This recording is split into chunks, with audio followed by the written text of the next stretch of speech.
We're back. The defender making the save of the night. To watch that absolutely rifle in. That screamer, losing my voice. So special. The second goal was far too easy. Bring that meat feast back and stick some chilli sauce on it. This looks tasty. Yeah, I do think we got away with it, to be honest. We just haven't got it over the line. One of our greatest chances we've had in many years. I wouldn't swap anything for it. The feeling at that final whistle. Wow, I don't think I'll ever celebrate a goal quite like that again. Sheffield Wednesday are back in the Championship!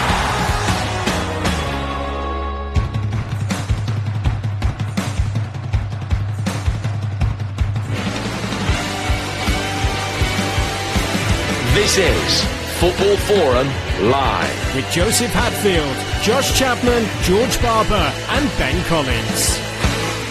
Good evening. Tonight on Football Forum Live, we see Handsworth looking to go one better than last season in this competition. The Ambers fell at the penultimate hurdle on this very ground back in April when a penalty in the shootout didn't count. Or did it? It is Ryan Arbuin. Arbuin steps up and rifles it into the top corner. 4-all. There is a debate of whether this penalty will be retaken or not. Winston arguing the case. It looked, from my viewpoint, that he may have taken a second touch. Looks like a retaken spot kick. 4-3 then. It stands to Winterton. It does not count.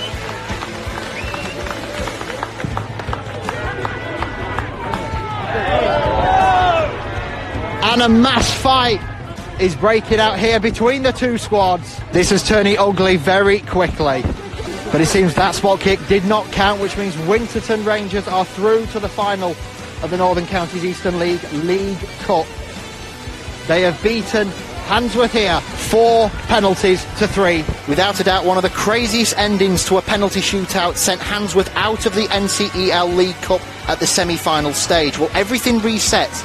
And tonight, Eccleshill United are the visitors for their third meeting between these two sides this campaign. The Ambers, the victors on both occasions.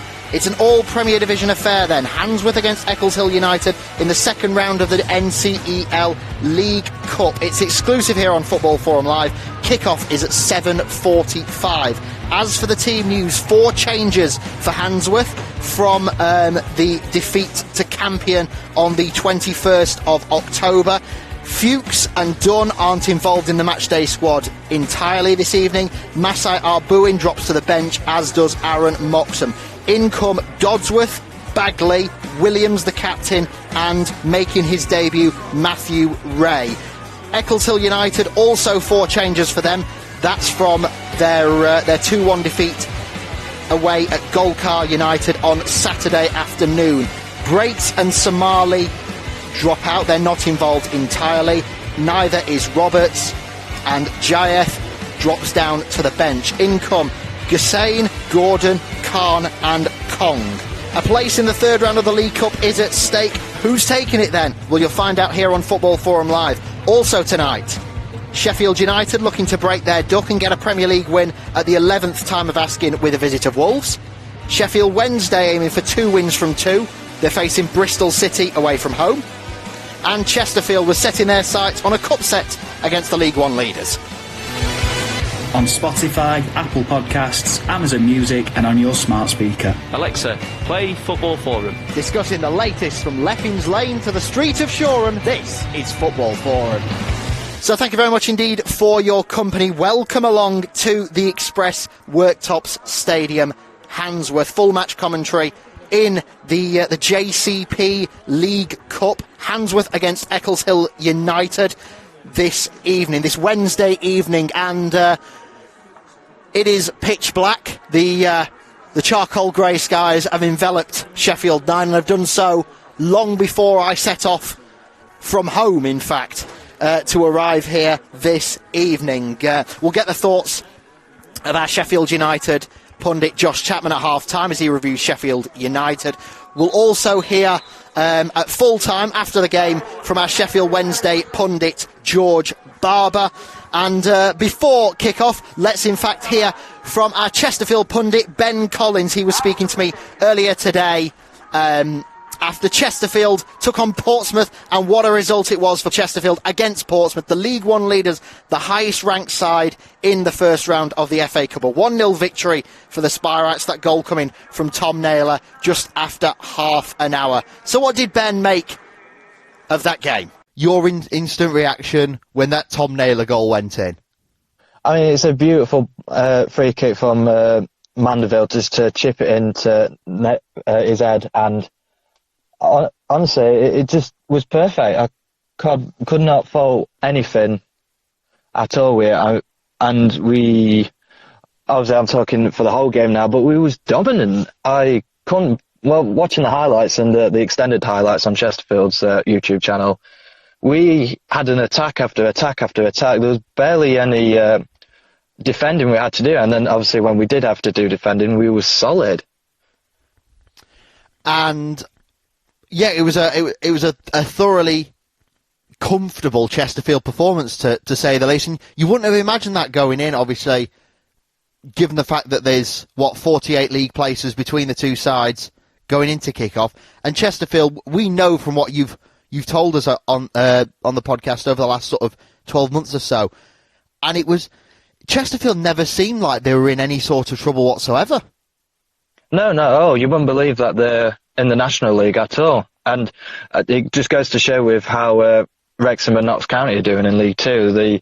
It's so difficult to get out of the National League, and as soon as clubs break free from it, they're in the top 5 League Two, and that's what Notts County and Wrexham are. But it just never seemed in doubt. I mean, it would have been nice to have another goal just to have a comfort of having that extra goal, but despite that, it was just a pure domination. There's no other way I could put it, really. Yeah, and like we said, you probably could have done with a second goal, but you were comfortable at 1-0. Yeah. So, what's the main things you take away from that performance then? Because okay, you've beaten Portsmouth. Okay, it was a side to the fact that you're going great guns in the National League so far this season. It was a similar sort of performance. And you're top of the National League, through to the second round of the FA Cup, having knocked out the highest ranked side. Things couldn't be going much better for Chesterfield. No, absolutely not. Like I said at the start of the season, I was a bit concerned about the defence and how, at times they can switch off and cause silly errors. But for that game, from the highlights anyway, we just was on it and through the whole 90 minutes, and that was, in one aspect, kind of calming for me, because it's better to be on the front foot for the full night instead of having those 5 minutes where we switch off. But it also gives me confidence that we could potentially win the National League and get automatic promotion. And I'd suspect that we probably will win it comfortably. Knock on wood, that is. So going forward, I can't really say a lot more, really. I mean, we've got, is it Yeovil Town in the FA Cup second round? Leighton Orient in the second round. Leighton Orient. I get them too confused. I tell they. Is it another League One side, a bit further down than, oh God, why's my mind gone blank? Yeah, currently mid-table in League One. Yeah, so if we can do that against top at League of League One, then I'd hope that we could have another comfortable victory. We're at home again, and like I said, when we played West Brom last year, coming to Chesterfield, Chesterfield Stadium, that is, it's a really tough ground for opponents to try and get something, get a result from there. I think last year West Brom was very lucky to get that 3-3 draw. So do you think that's what holds the key for Chesterfield? The fact that you're having to invite teams to the SMH Group Stadium, because your home form, as you mentioned, has been incredible. Obviously, the magic of the FA Cup, would you have not liked to have had an away day? But I suppose the away days can come in the third round, you know what I mean? That you can get the Manchester Uniteds and Arsenals. Has it been the home form that's been especially key for Chesterfield? And if so, what is it about that playing at home that's really made a difference, do you think? Yeah, I mean, in the National League, we've been dominant in both home and away, but I feel like at home it's a fortress, to put it in better words. It's just, I mean, for that FA Cup game, there was 8,000 fans there, and that's a lot to pack in. I think the capacity is like 10 or 12 for Chesterfield, so we're almost fully sold out. And I feel like with the majority of them being home fans, it is a very daunting atmosphere. And a few times when they have been at home and I've drove past, or I've been at Tesco, you can hear the crowd at least a good half a mile away. So it's just, I feel like the pressure from the fans really, well, Chesterfield has a true diehard set of fans, and I feel like with everybody rallying together, it's a very daunting atmosphere for away teams to come to our ground. Well, let's look ahead to the weekend, because obviously it's back to National League action. I'm sure you can fill us in on who you've got on Saturday, but you've got to sort of, I was going to say, you've got to switch the mindset back from the one-off FA Cup tie back to National League form, but in fairness, you're running away with the National League. Oh, it's Barnet, isn't it? Of course it is. It's Barnet. Yeah. Barnet, and obviously it's a top two clash. So really, this is it's sort of come at the worst possible time after you've played top of League One. Now you've got your closest rivals in the National League for the title. But if you can rubber stamp an impressive performance on Saturday, well, you'd pretty much want to start popping the champagne come about 8 o'clock Saturday night. Exactly. I mean, like I said, the confidence I've got in the team, especially from watching the highlights from the FA Cup, I don't doubt that we could have I won't say an easy victory, but a hard-fought victory, shall we say, against Barnet. Barnet's been amazing, just as Chesterfield's been amazing this season. So, like you said, it'd be a very crucial match for either team to win. Even a draw would be suffice, I'd say, because we've only lost one in the National League so far. Correct me if I'm wrong, but yeah, it just seems very confident that Chesterfield is going to secure that the title at this rate, and the only team that can stop us is Barnet. But I don't think their away form has been too good this season. Well, we shall see. Ben, thanks a lot for joining us, and we'll speak to you on the next pod. Yes, see you next time. A big thanks to Ben Collins. He'll be back, no doubt, on the next edition of Football Forum, which hopefully will be brought to you at Sandygate, as we see Hallam in action. They're taking on Silsden on Tuesday evening, and we'll be bringing you that one here on Football Forum Live. It is a very chilly Wednesday evening here in Sheffield United, the Express Worktops Stadium. We're just awaiting the two sets of players. They're just lining the tunnel now as the matchday announcer just talks through the pre-match pleasantries before the two sides and the match officials do emerge onto this beautiful green turf on this Wednesday evening. Joseph Hadfield here, talking you through the action. A place in the third round of the JCP League Cup is at stake this evening, as we mentioned in the intro. Handsworth, they won this very competition back in 2015. They went all the way to the final and then won it, and they were oh so close last season. We were here for the semi-final, that defeat on penalties to Winterton Rangers. As the two teams emerge here at the Express Worktops Stadium, led out by the referee, it is Handsworth in their traditional strip of the amber shirts, the black shorts and the black socks are the visitors. Eccleshill United in their chain strip of the all red. Our match officials dressed as you'd expect for a game of this non-league level. Obviously, in the Sheffield and Hallamshire County FA, all in black this evening as the two sides just go through their pre-match pleasantries, assisted by the mascots this evening for Handsworth, the Handsworth under-9 girls, and they were out doing their celebrations just before the teams emerged and we came on air, and some fantastic celebrations, in fact, as the two sides go through their pre-match pleasantries. So let's just quickly run you through those two squads while we can. For Handsworth, 1 is Dylan Parkin, Khan is 2, Trench is 3, Williams, the captain, wears 4, Haig is 5, number 6 is Matt Ray, making his debut this evening for the Ambers. 7 is Alfie Dodsworth, 8 is Barlow, 9 is Tooton, 10 is Carlton, and 11 is Bagley. On the bench for Handsworth this evening, Moxham, Nelthorpe, Arbuin, Bishop and Haworth. As for Eccleshill United, Wilczynski, King, Laird, Sangster, Amole, Parchment and Lovu, Gusain, Gordon, Khan and Kong.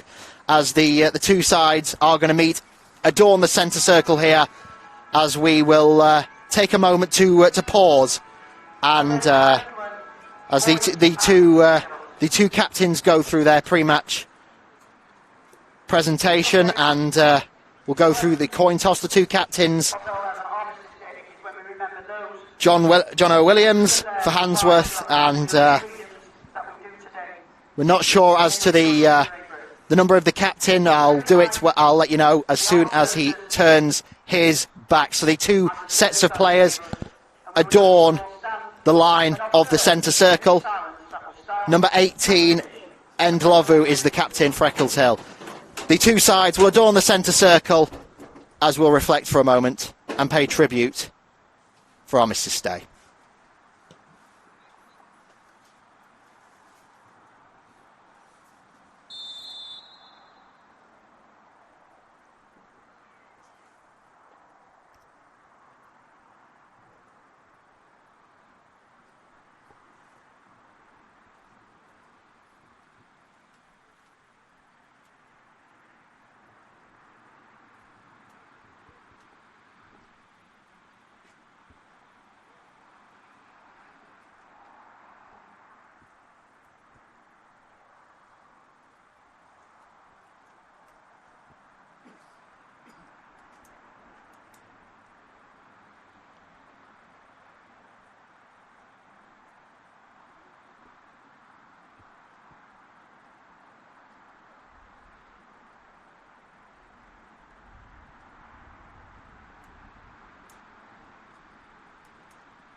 Beautifully observed minute silence there here at the Express Worktops Stadium. So the mascots head and leave the field of play. The two sets of players break off into their pre-match huddles. As we mentioned, it is Handsworth in their traditional colours of the amber shirts, the black shorts and the black socks. Eccleshill United, the visitors this evening, in their chain strip of all red, and by the looks of things, I'd imagine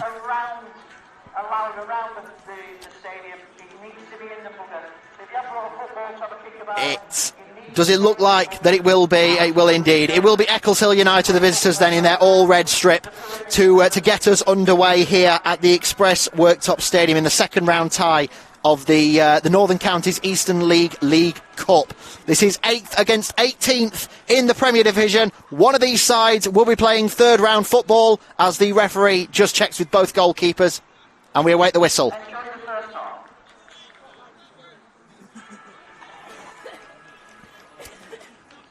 The referee checks his watch. And we are off and underway here at the Express Worktops Stadium. Eccleshill United immediately get us underway, but it's a misconstrued ball and it's out for a Handsworth throw-in after all of 10 seconds.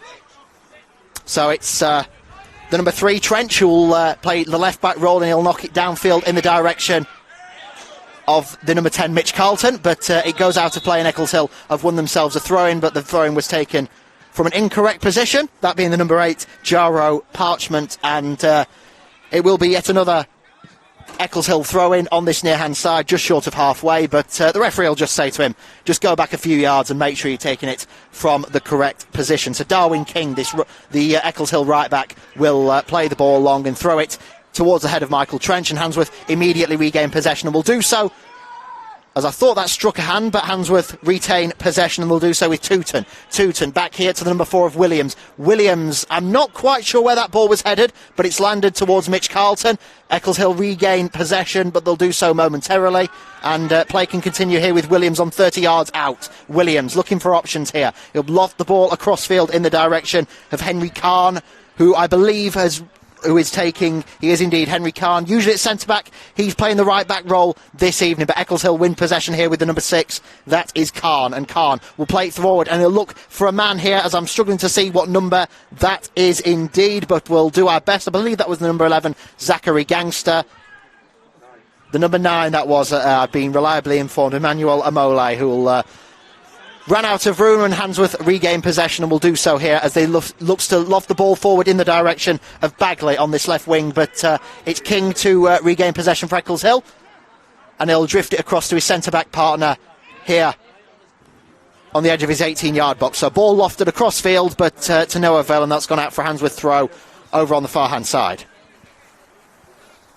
So 2 minutes gone here at the Express Worktops Stadium. Handsworth 0, Eccleshill United 0, and Handsworth coming into this on, frankly, if we disregard the Wunwell Main victory in the Sheffield and Hallamshire Senior Cup at the weekend, which most Handsworth fans will definitely want to regard, Handsworth have had a bit of a torrid time of late. They've not had a league win, in fact, since Eccleshill were last on this turf, in fact, on the 23rd of September. And frankly, the game after that Handsworth played, that was the last time I saw a victory on Football Forum Live. So good omens tonight as I arrive here for this second round cup tie, but we shall see. It's a brand new competition for us to cover here on Football Forum Live, and the 5th different competition, I believe, so far in the 23-24 season. So over on the far hand side, just short of halfway, Eccleshill have the throw in, and they'll do so, play it long, but Handsworth immediately regain possession, as does Eccleshill, and they'll loft it forward towards a man. And it's down this the far-hand side, but Handsworth can loft it forward, and it seems they're playing that single striker role up front, Handsworth. Question marks over whether it is a 4-3-3, as Handsworth tend to like to play, or they've more focused in the direction of a 4-2-3-1, as Dylan Parkin comes out of his area to head that ball downfield, and it does so in the direction of Dodsworth, the number 7, over on the far-hand side. Alfie Dodsworth, who got a hat-trick against Wunwell on Saturday afternoon. He'll loft the ball across to this near-hand side, and Bagley, the bagsman, he'll loft it forward in the direction of Trench. Trench will loft the ball inwards. It's cleared only just so here from the Eccleshill man, and the visitors can clear, but they've not done so in such great condition. It's out here with King, Darwin King, the number 2, on this near-hand side. He's adjudged to have been felled by a Handsworth man, and he'll win inside a free kick short of halfway. 4 minutes gone here in Sheffield 9. It remains goalless.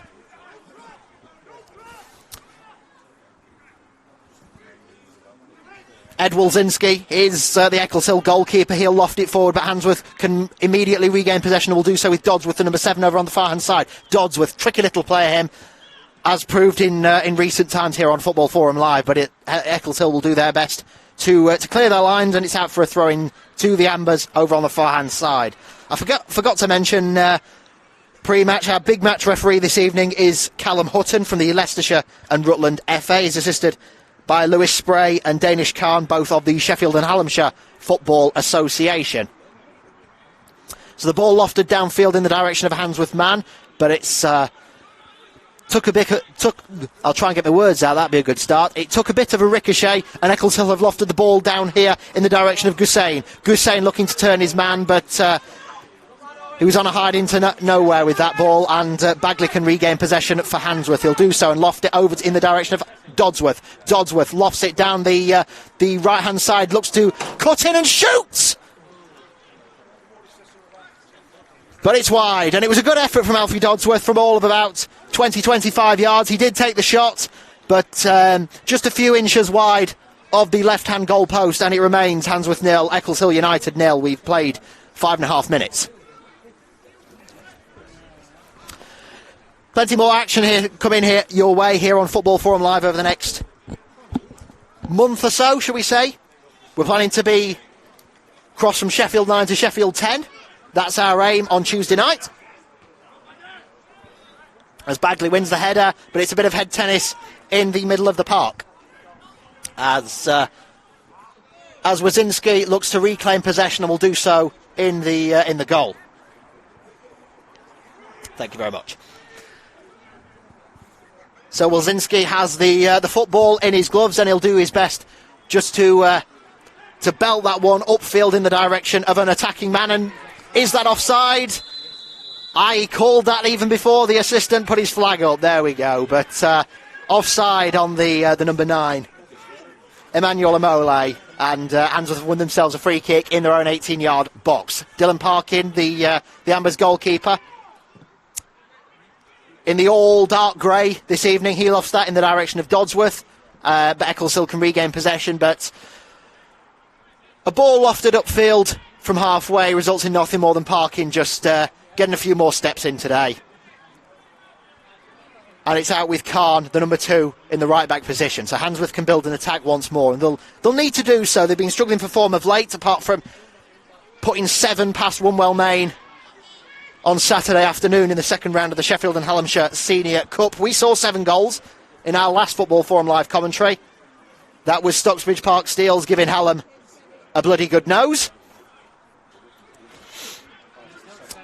Sadly for Hallam and our friends at Hallam, it was not the victory they were asking for. 5-2 the defeat, as Eccleshill have won themselves a free kick from all of about 40 yards, in line with the edge of the centre circle. Goldcar United, they've not done particularly well so far themselves. 4 points in their last 7 games, and Lovelu will play the ball through, but as it's lifted forward, he's not managed to beat the offside trap, and it's offside, and it'll be another Handsworth throw on the edge of the 18-yard box. As I was saying, Eccleshill United, they've only taken 4 points out of the last possible 28. Just 1 win and a draw in their last 7 league games. They played Gould twice in the space of 4 days and conceded 8 over 2 games. So they'll not want to see Gould for a long time coming. And frankly, after the 2 meetings that these two have had so far this season, I don't think Eccleshill will want to see the likes of Handsworth again anytime soon, because it's been 2 defeats for the visitors. So the Eagles looking to play the ball upfield, but it's a bit of backwards and forwards between the 2 defenders. Not really much achieved so far, and we're nearly 9 minutes in here at the Express Worktops Stadium. Handsworth 0, Eccleshill United 0. So Wilczynski will loft the ball up in his neon lime green shirt and shorts with the white socks this evening. So Eccleshill have won themselves a throw over on this near-hand side, just on halfway. King will take it. He'll dispatch the ball and look in the direction of a man.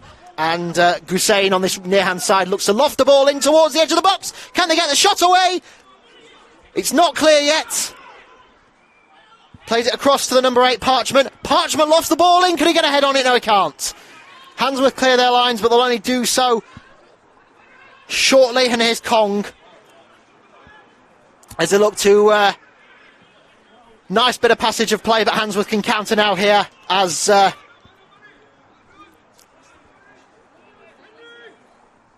Ray looked to get upfield, but Wilczynski can just loft that down in the direction of Gussain over on this right-hand side. Handsworth regain possession and will do so and look to loft it forward to Bagley. Bagley's dispossessed by a man, and Eccleshill can look to counter once more. The flag's gone up. I mean, frankly, ref, in all honesty, why not just play on? But there you are. So free kick Handsworth on the edge of the 18-yard box once more. And it seems Eccleshill are trying to beat that offside trap and the high line that Handsworth have made. And the offside trap is working well for Handsworth so far. I think that's the third offside call in in the first 10 minutes or so. So Parkin. And here it is back now with Haig. Haig back to Parkin. And Parkin will loft the ball downfield in the direction of the overlapping fullback. That's Khan. And Khan, will he get there, will he? He certainly will. But it's out and it goes behind for a first Handsworth corner of the evening. 11 minutes gone at the Express Worktops Stadium, and Handsworth have their first corner of the evening. And I believe that's the number 7. That'll be Alfie Dodsworth, who's gone over to, I could be wrong, but we shall see. But what we do know is it is a Hallam, I've got Hallam on the brain. It's Handsworth that will have this first corner of the evening. It is Dodsworth that will take this in. Dodsworth will loft the ball in low, but it's to no avail, and it only comes out and worked back between Dodsworth and another man. I believe that's Henry Khan. Khan will loft the ball over in the direction of Ray, but Wilczynski gets a safe pair of gloves to that. And he'll just let the players move themselves back into the field of play before rolling the ball out and belting the ball upfield in the direction of Gussain, who's quite a tall man, shall we say. So the ball's played long in the direction of Gussain, but Trench is there, and here is Tooten. Tooten looking to stay on his feet. He's dispossessed, but here is Carlton, who looks to shoot from all of about 15 yards. Beautiful side-footed effort, but his aim was a bit too far right for the goal. So 12 minutes gone at the Express Worktops Stadium as Wilczynski looks to retrieve the ball. And it remains Handsworth 0, Eccleshill United 0. We'll be getting the thoughts of our Sheffield United lead pundit, Josh Chapman, at half-time, reflecting on Sheffield United against Wolves.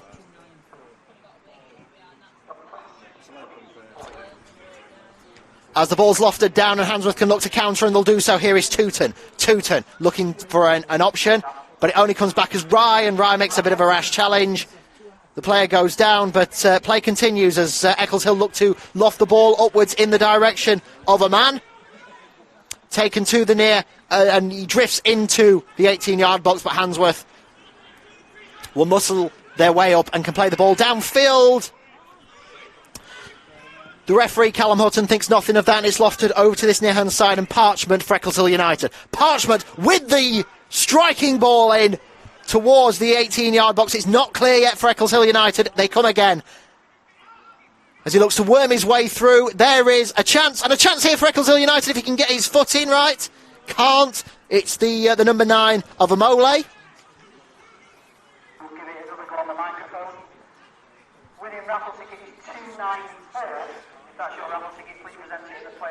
And I believe it's a Handsworth throwing over on the far-hand side. There's a smattering of fans this evening. Not as much as we'd expect on a league match, but still a decent crowd this evening here at the Express Worktops Stadium. It is Football Forum Live on your Wednesday evening. Thank you very much indeed for your company. We're here at the Express Worktops Stadium. Second round action in the JCP League Cup. It's Handsworth 0, Eccleshill United 0, and we're 14 minutes in. So Handsworth with the throw just on halfway, over on the far-hand side. In front of the two dugouts, it's taken, but the referee has seen fault with that throw-in, and it's taken back for him just to retake it.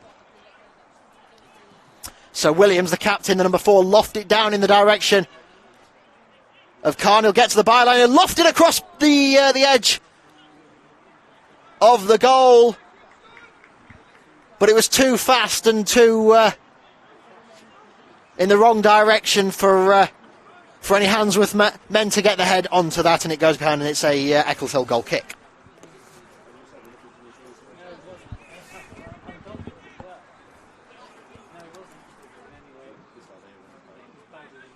So Wilczynski will loft the ball downfield in the direction of Haig, who'll head it back and look for Tooten, who'll find Carlton. But Eccleshill can regain possession and will do so here as Haig heads the ball once more, and here it is with Tooten, as Tooten is wrestled off the ball, but Handsworth have got themselves a throw-in on this near-hand side in a slightly advanced position. Michael Trench is responsible for taking the throw. Trench will loft the ball up in the direction of a man, but King can do his best just to clear that. It's not the greatest clearance, in all honesty.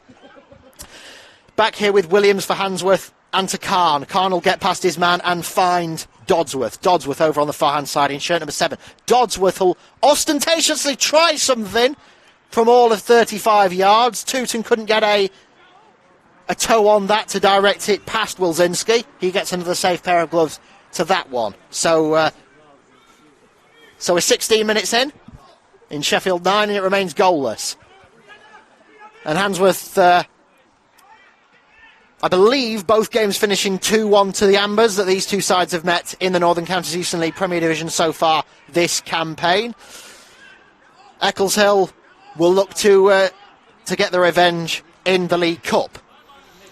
Offside called over on this near-hand side for the Eccleshill left winger. And the referee will just call it back for Dylan Parkin, the Handsworth goalkeeper, to take this free kick. Who'll loft it across the field of play in the direction of Bagley. Bagley will get a head onto it, the number 11. Can he win the second ball? He can't, and it's back here with a Eccleshill man who'll loft it downfield in the direction of the number 10, and that is Gusain. Gusain looks to get his side a corner, but the last touch coming off Gusain, and it's behind for another Handsworth goal kick. So Parkin to take this goal kick. Believe it looks to be a 4-4-2 as Parchment has won the ball back here. Here is Parchment. Parchment has Gusain in support, but thankfully for me, Parchment, it was too quick for him to get anything onto it. It's behind for a Handsworth goal kick taken by Parkin in the direction of Dodsworth, but that's not kept in, and it's out for a throw-in to Eccleshill over on the far-hand side in front of the dugouts.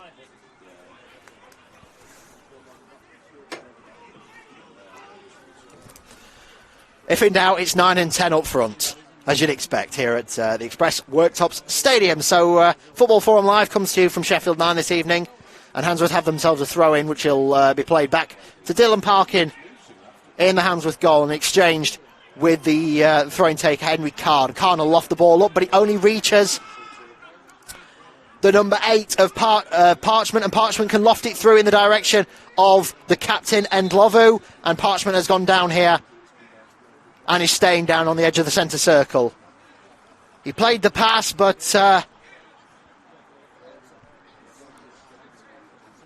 clashed with a Handsworth man in the process. Nothing malicious at all from the Handsworth man, we believe. But Parchment looks to get back on his feet, and it doesn't seem like it's anything really serious. So Parchment, just a bit winded, if all, would it imagine. So Jaro Parchment, 1 league goal so far this campaign for him.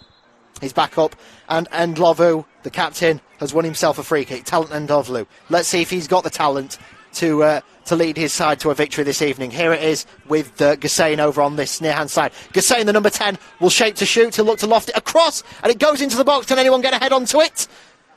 But it's not cleared. It's certainly not cleared. That's a poor header. It's not clear here. It's the number 6 of Khan. But Parkin gets his hands to that attempt, and will look to loft it downfield to catch the Eccleshill defence out. Not so much. But Eccleshill have the ball here. They do so with Khan. Khan back to Endlovu over on the far-hand side, Namole. Over on this near-hand side, it's run out. And Eccleshill United have won themselves a first corner of the evening over on the far-hand side. Well, a first corner for the visitors, shall we say. Almost 20 gone here at the Express Worktops Stadium, and it remains goalless. So I believe it's going to be Talent Endlovu who'll go over to take this corner kick. I believe so. Can't see a captain's band anywhere. So Endlovu will take this corner. The hands go up. The ball comes in, and the heads go up. And a chance. It's not cleared. Ricocheting around it, not cleared! And it's saved off the line by a Handsworth man. Wasn't entirely sure who that was, but still not cleared. Beautiful roulette, and Handsworth can counter now, and they can do. And they'll look to play it long.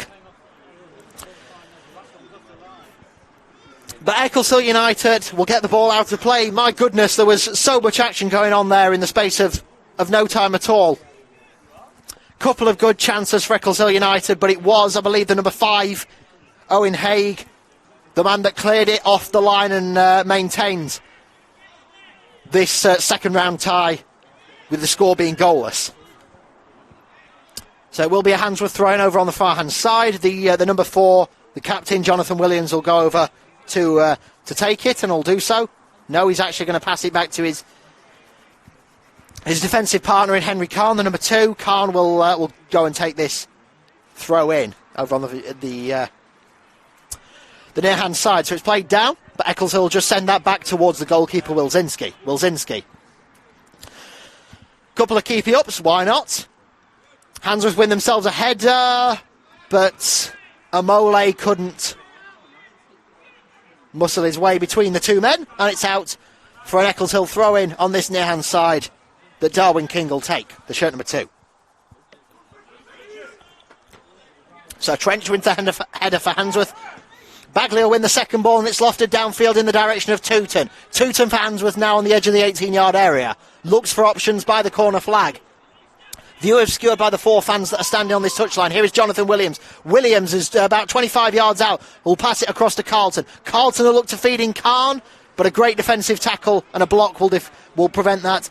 And it's back here with the number 6 of Matt Ray. Ray and Khan will look to loft it back towards Dodsworth. Dodsworth are judged to have been shoved by an Eccleshill man, and Handsworth have themselves a free kick in an advanced position. So what are we on? We're almost halfway through the first half. And it remains Handsworth 0, Eccleshill United 0. So it will be Dodsworth to take this. And it's this kind of range that Alfie Dodsworth thrives in. Indirect free kick, of course, though. So obviously not expecting him to rifle this in from all of about 30, 40 yards. But the ball's lofted in towards the back stick. Carlton receives the ball in the 18-yard box. It's out with Carlton, and it's back here with Tooten. Tooten, the number 9. Tooten looking for options. He'll find the number 8. Handsworth number 8 trying to wriggle his way through. Still going. It's not cleared yet by Eccleshill United. And while Handsworth will put the ball in the back of the net, the whistle had gone well in advance.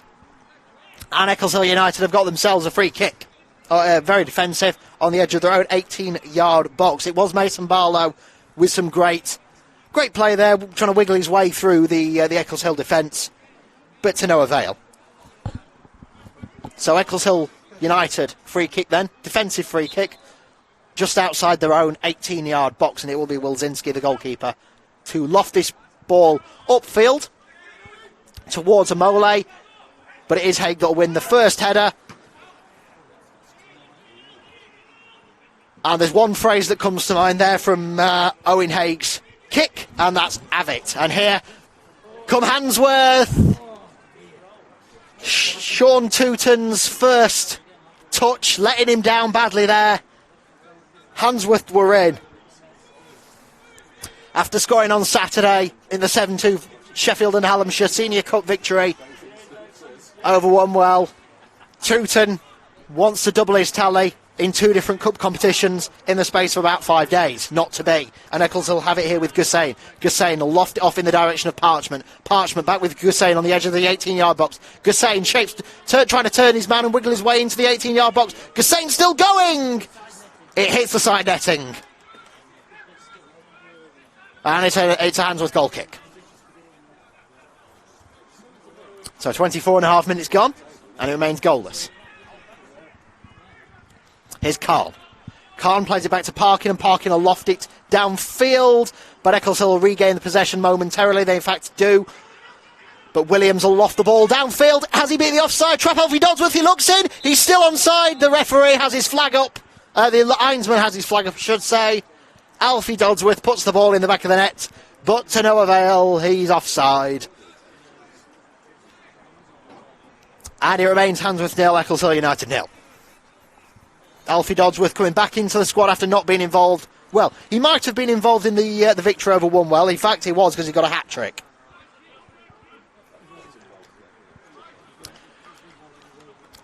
But he wasn't involved in the last league game that Handsworth had, which was well back on the 21st of October against Campion. 2-1, a 5-3 defeat there. Here is Khan. And Awole will find Gussain. Gussain back to Awole. Amole, sorry. Still not cleared, and Eccleshill United looking to try and make the most of it, but they have not done so. And here is Khan. And the assistant's flag goes up once again with Eccleshill playing that very high line. Similar to what Spurs were trying to do with 9 men in that 4-1 Premier League defeat to Chelsea on Monday night. So free kick the way of Eccleshill, and it's over on the far hand side. And the referee gives a free kick in the way of Eccleshill United. A clear foul by the Handsworth man there. I believe it was the shirt number 2, Henry Khan, and he receives the first yellow card of the evening. If I can get my stickers off, that is.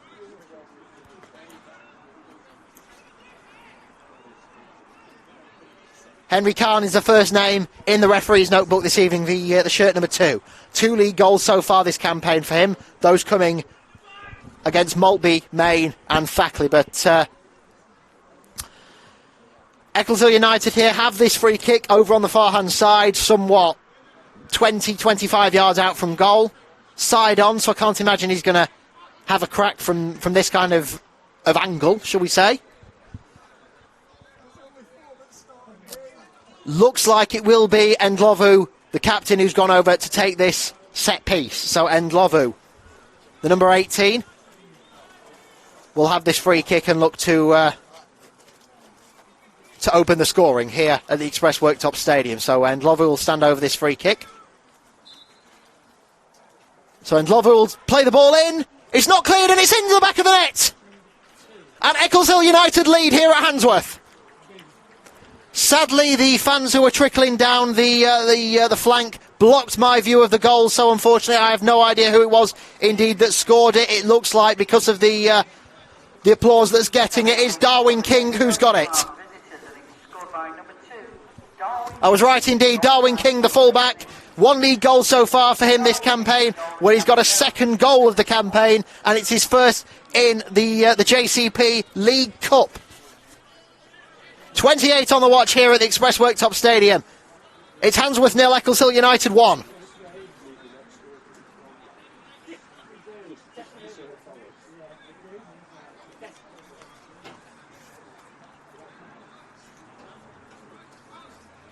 The worst possible moment for fans to stream past you, but so be it.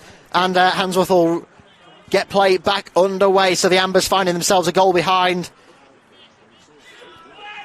this evening, and will look to build and level terms.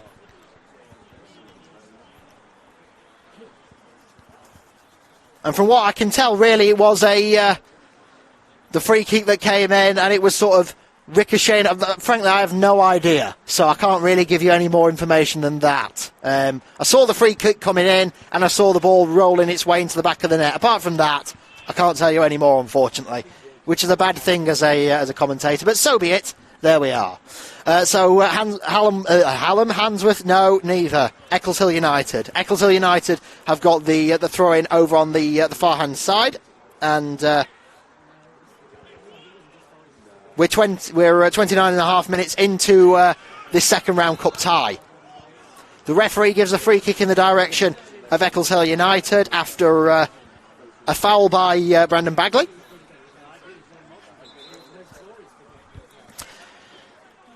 Khan will leave it off for the number 4, Jordan Kong.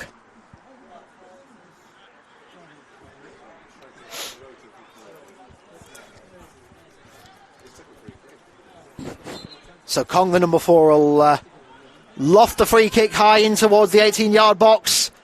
Amole trying to get a touch on it. The ball's in the back of the net, but the flag's gone well up in advance. So it remains 1-0 to Eccleshill United.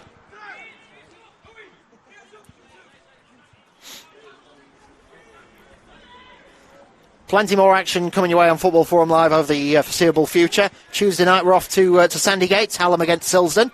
You can hear that one on your podcast providers from late Tuesday night into early Wednesday morning.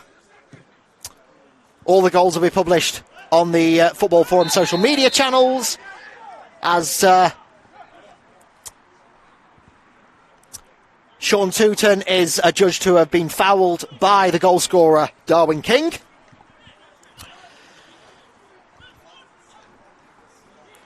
And Captain Endlovu will just get brought in, as will Jonathan Williams. He'll just give a talk in. The referee will to Jonathan Williams, and to Sean Tooton, just to explain what's going on. 6 of one and half a dozen of the other is probably the best way of describing that. The referee, Callum Hutton, still having a word with Darwin King as King continues to protest, but it will be a Handsworth free kick just over halfway, and it will be Mitch Carlton, the ex-Maltby main man, to take this free kick very close to this near-hand sideline. So Carlton lofts the ball inwards. Wilczynski gets a safe pair of gloves to that, rises highest, and will take the sting out of the game. As we're mentioning, Hallam against Silsden is Tuesday night. After that, a couple of weeks later, we're also back in action following Hallam, the visit of Golcar United, also in the Northern Counties Eastern League Premier Division. Tuesday the 28th of November, the final commentary before our pokey little podcast turns 5 years old on the 29th. Darwin King with that ball out and it for another Handsworth throw-in on this near-hand side. Michael Trench will have it. And then we're watching Handsworth again in a month's time. 13th of December, Handsworth against Barton Town in the Northern Counties Eastern League Premier Division. We'll bring that one to you here. So Eccleshill United have the ball and they'll loft it downfield in the direction of Gassain. But Haig will get a head on to that, so will Trench. King will loft it forwards, but Trench lofts it backwards. And it's a bit of tennis up in the air so far. I can't see because the fans are blocking it again. The Handsworth have themselves a throw-in. Bagley will take it quickly, but to no avail, and Eccleshill have it, but they'll just belt that one out. I thought they'd belted it out. To no avail, it is actually an Eccleshill throw-in on this near-hand side, just by the corner flag.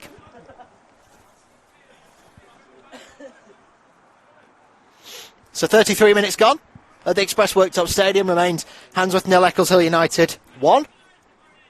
The goal coming some 5 minutes ago by Darwin King, the right back, the number 2.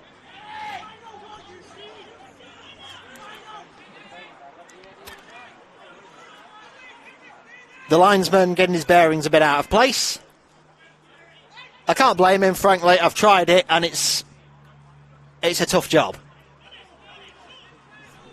Michael Trench with the throw then.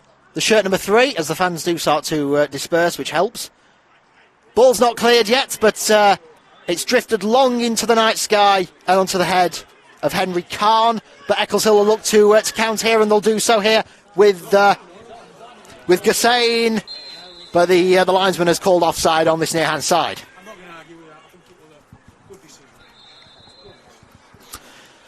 So free kick in the direction of Handsworth then. Just over 10 minutes to the break. Well, we'll bring you reaction to Sheffield United against Wolves from our lead Sheffield United pundit Josh Chapman. He'll join us in some 10 minutes, just over 10 minutes time. As the wind gets up here in Sheffield 9. I have got the gloves, they're not on at the moment. I wish I did have them on, but that's by the by. So Handsworth with the free kick with Haig. Haig, the number 5, will loft it forward in the direction, trying to dummy his man and can do. But Endlover will regain possession for Eccleshill. It's lofted back, and here's Dodsworth. But I'm going to be honest, where's that gone to? Well, fair play, because Handsworth have won themselves a throw-in. And here is Michael Trench, who'll take it. Trench, the number 3, on this near-hand side. So Trench will loft the ball downfield towards Carlton, I believe. No, it is Dodsworth. Thrown into the corner flag, and it is a throw-in, not a corner, by the corner flag for the host. So Michael Trench has gone down to the flag. I'm having to bend my back backwards just to try and see, because there's a massive floodlight in the way. Never mind. So Michael Trench, long throw in towards the 6-yard box. It's not cleared. It's still not cleared. Eccleshill will do well to clear their lines, and they do so now, and Gussain's chasing this. Gussain could be away here. He is indeed. Here's Gussain. Crosses the ball, and Eccleshill double their lead. No, they can't. It's a great save from Parkin. It's not finished yet. Here is Parchment. Parchment with a shot. Takes a deflection off Khan, and it's back now with Gussain fighting up against his man. 2-on-1, and Eccleshill regain possession. They'll do so here with Kong to Khan. Khan will strike. 5 yards lower, that was in the back of the net. Sadly, remains Handsworth 0, Eccleshill United 1. Good bit of passing play there, but Eccleshill unable to double their advantage.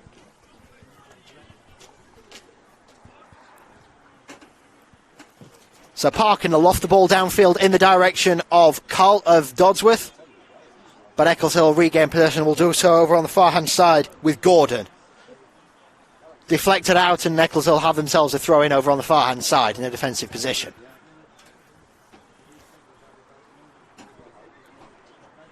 We'll get the thoughts of George Barber, the Sheffield Wednesday pundit, at full-time, reflecting on Bristol City against Sheffield Wednesday.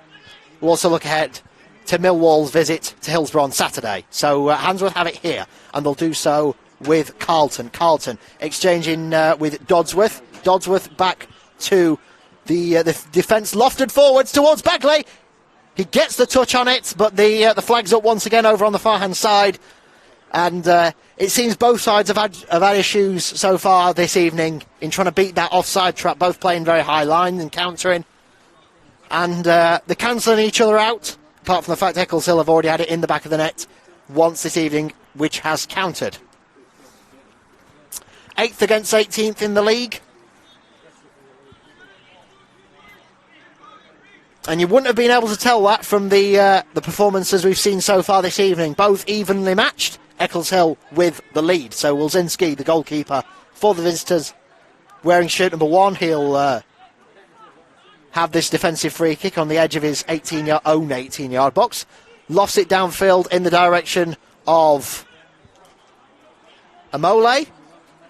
But Handsworth look to clear their lines, and will do so here with Dodsworth. Dodsworth looking to play it across to Bagley, as Bagley remained himself on side. He has, but a clever little back flick has kept things going. Bagley's chucked to the floor, no such doing wrong, and Handsworth hold possession here with Carlton. Carlton to Dodsworth. Dodsworth looking to try and muscle his way through 2 Eccleshill players. Nothing achieved, but he has won his side a free kick, some 35 yards out.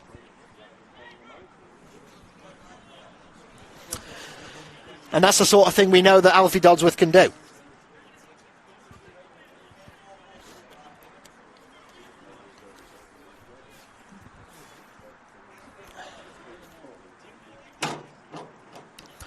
So free kick for Handsworth then will be Alfie Dodsworth to take from some 35 yards out.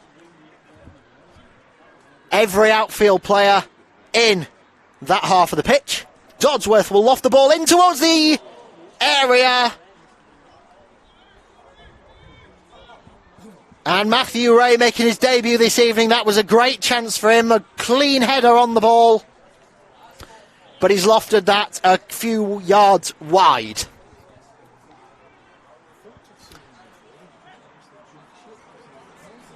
It remains Handsworth 0, Eccleshill United 1. So Wilczynski with the goal kick then. Only one booking so far this evening, that being the number 2 for Handsworth, Henry Khan. Foul in Talent Endovlu, and the resultant free kick was scored. Here's Bagley for Handsworth on this near-hand side. Bagley with shirt 11. The flag's up yet again. Well, at least the assistant's keeping his arm moving, with the flag being up and down so many times over on the far-hand side. Apologies. Free kick for Eccleshill United, defensive, some 20-25 yards out of their own goal mouth. Wilczynski lofts it down on this near-hand side towards a man, but Bagley has the ball and can loft the ball in the night sky upwards. Here's Darwin King, the goal scorer. He'll head it backwards to his goalkeeper, Wilczynski, who'll just pick the ball up. So into the final 5 minutes here of the first half of the Express Worktops Stadium. It remains Handsworth 0, Eccleshill United 1 in this second round cup tie. The referee continuing to check his watch. I can tell you, ref, you've played about 40.5 minutes. The ball's lofted forward, but Handsworth can clear on ahead. And here's Bagley. Bagley will look to... That's a bit of a poor ball. And here is Gussain. Look to loft it through to Mole, but some good defensive work there allows Parkin to just reclaim his hands on that ball.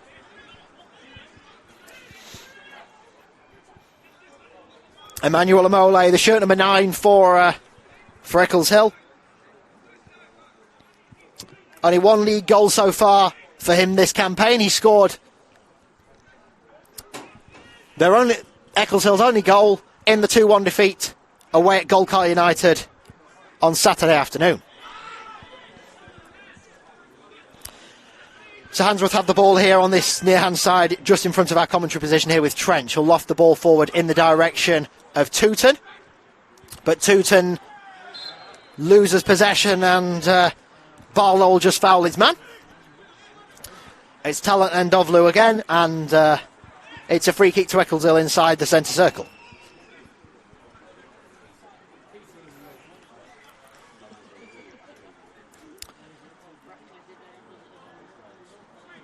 So who's going to take this free kick of the Eccleshill players?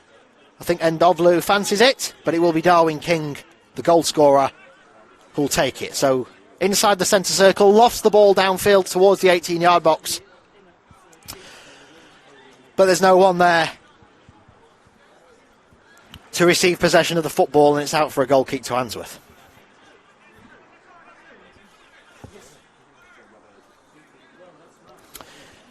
Two and a half minutes of normal time to play in this first half. So Khan will loft the ball upfield in the direction of the Handsworth man, but Eccleshill regain possession and will do so. And here is Williams. Williams to Barlow. Barlow back to Williams, and Williams will loft it to Dodsworth, and it's sort of passing triangles at the moment, but sadly to no avail. Handsworth still have the ball here, but poor touch allows Eccleshill to counter. It's out for an Eagles throw-in over on the far-hand side, just on halfway. Leah Lamb's side, only 13 points to the name in the Northern Counties Eastern League Premier Division so far this campaign. 12 defeats so far already this season in the league.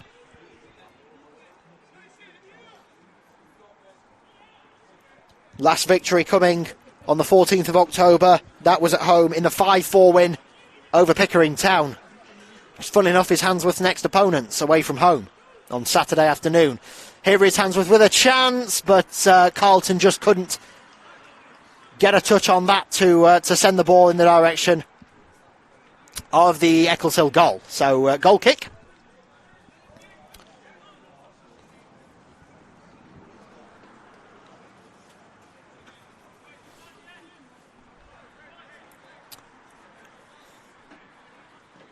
So Wilczynski will loft the ball upfield. But it's offside, and Handsworth have got themselves a free kick.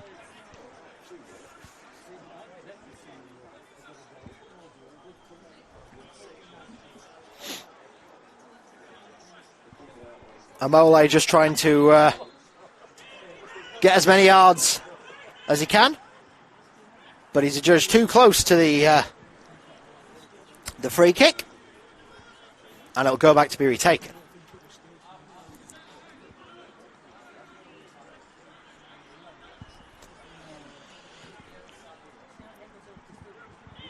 So play resumes, and here is Ray. And Dodsworth will loft it up towards Trench, but it's intercepted, and now Eccleshill can count here with Endlovu. Endlovu trying to play it through, the offside flag is up. And Mole will have it in the back of the net, but the flag went up well in advance of a Mole putting it into the back of the net, so it remains 1-0.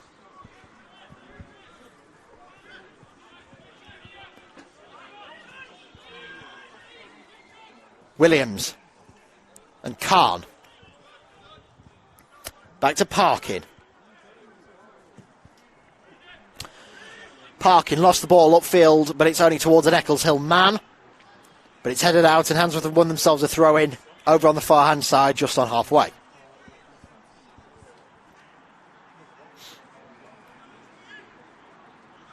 So Khan will take this this throw-in on halfway.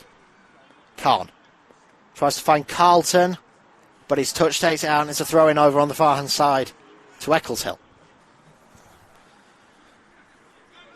As we await the substitutes board, we're well into that additional time. We've had a minute of it so far by my reckoning, and we're just waiting now for the referee's whistle.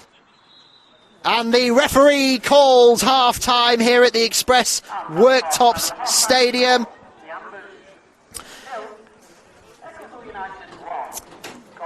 An interesting first half, but not much to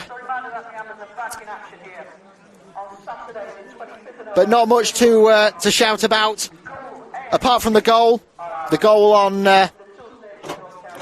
on 28 minutes coming from Darwin King, the right back. The free kick was lofted in from Endlovu. I've no idea what happened because fans were blocking my view, but it rolled in the back of the net and Darwin King got the last touch.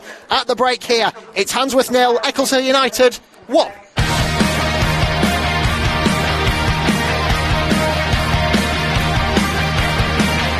From Hallam to Handsworth, this is Football Forum Live. So it's Football Forum Live here on your preferred podcast provider. Much appreciating your company. Half-time here at the Express Worktops Stadium. It is Handsworth 0, Eccleshill United 1. Full second half commentary to come very shortly. In the meantime, let's turn our attention to Sheffield United.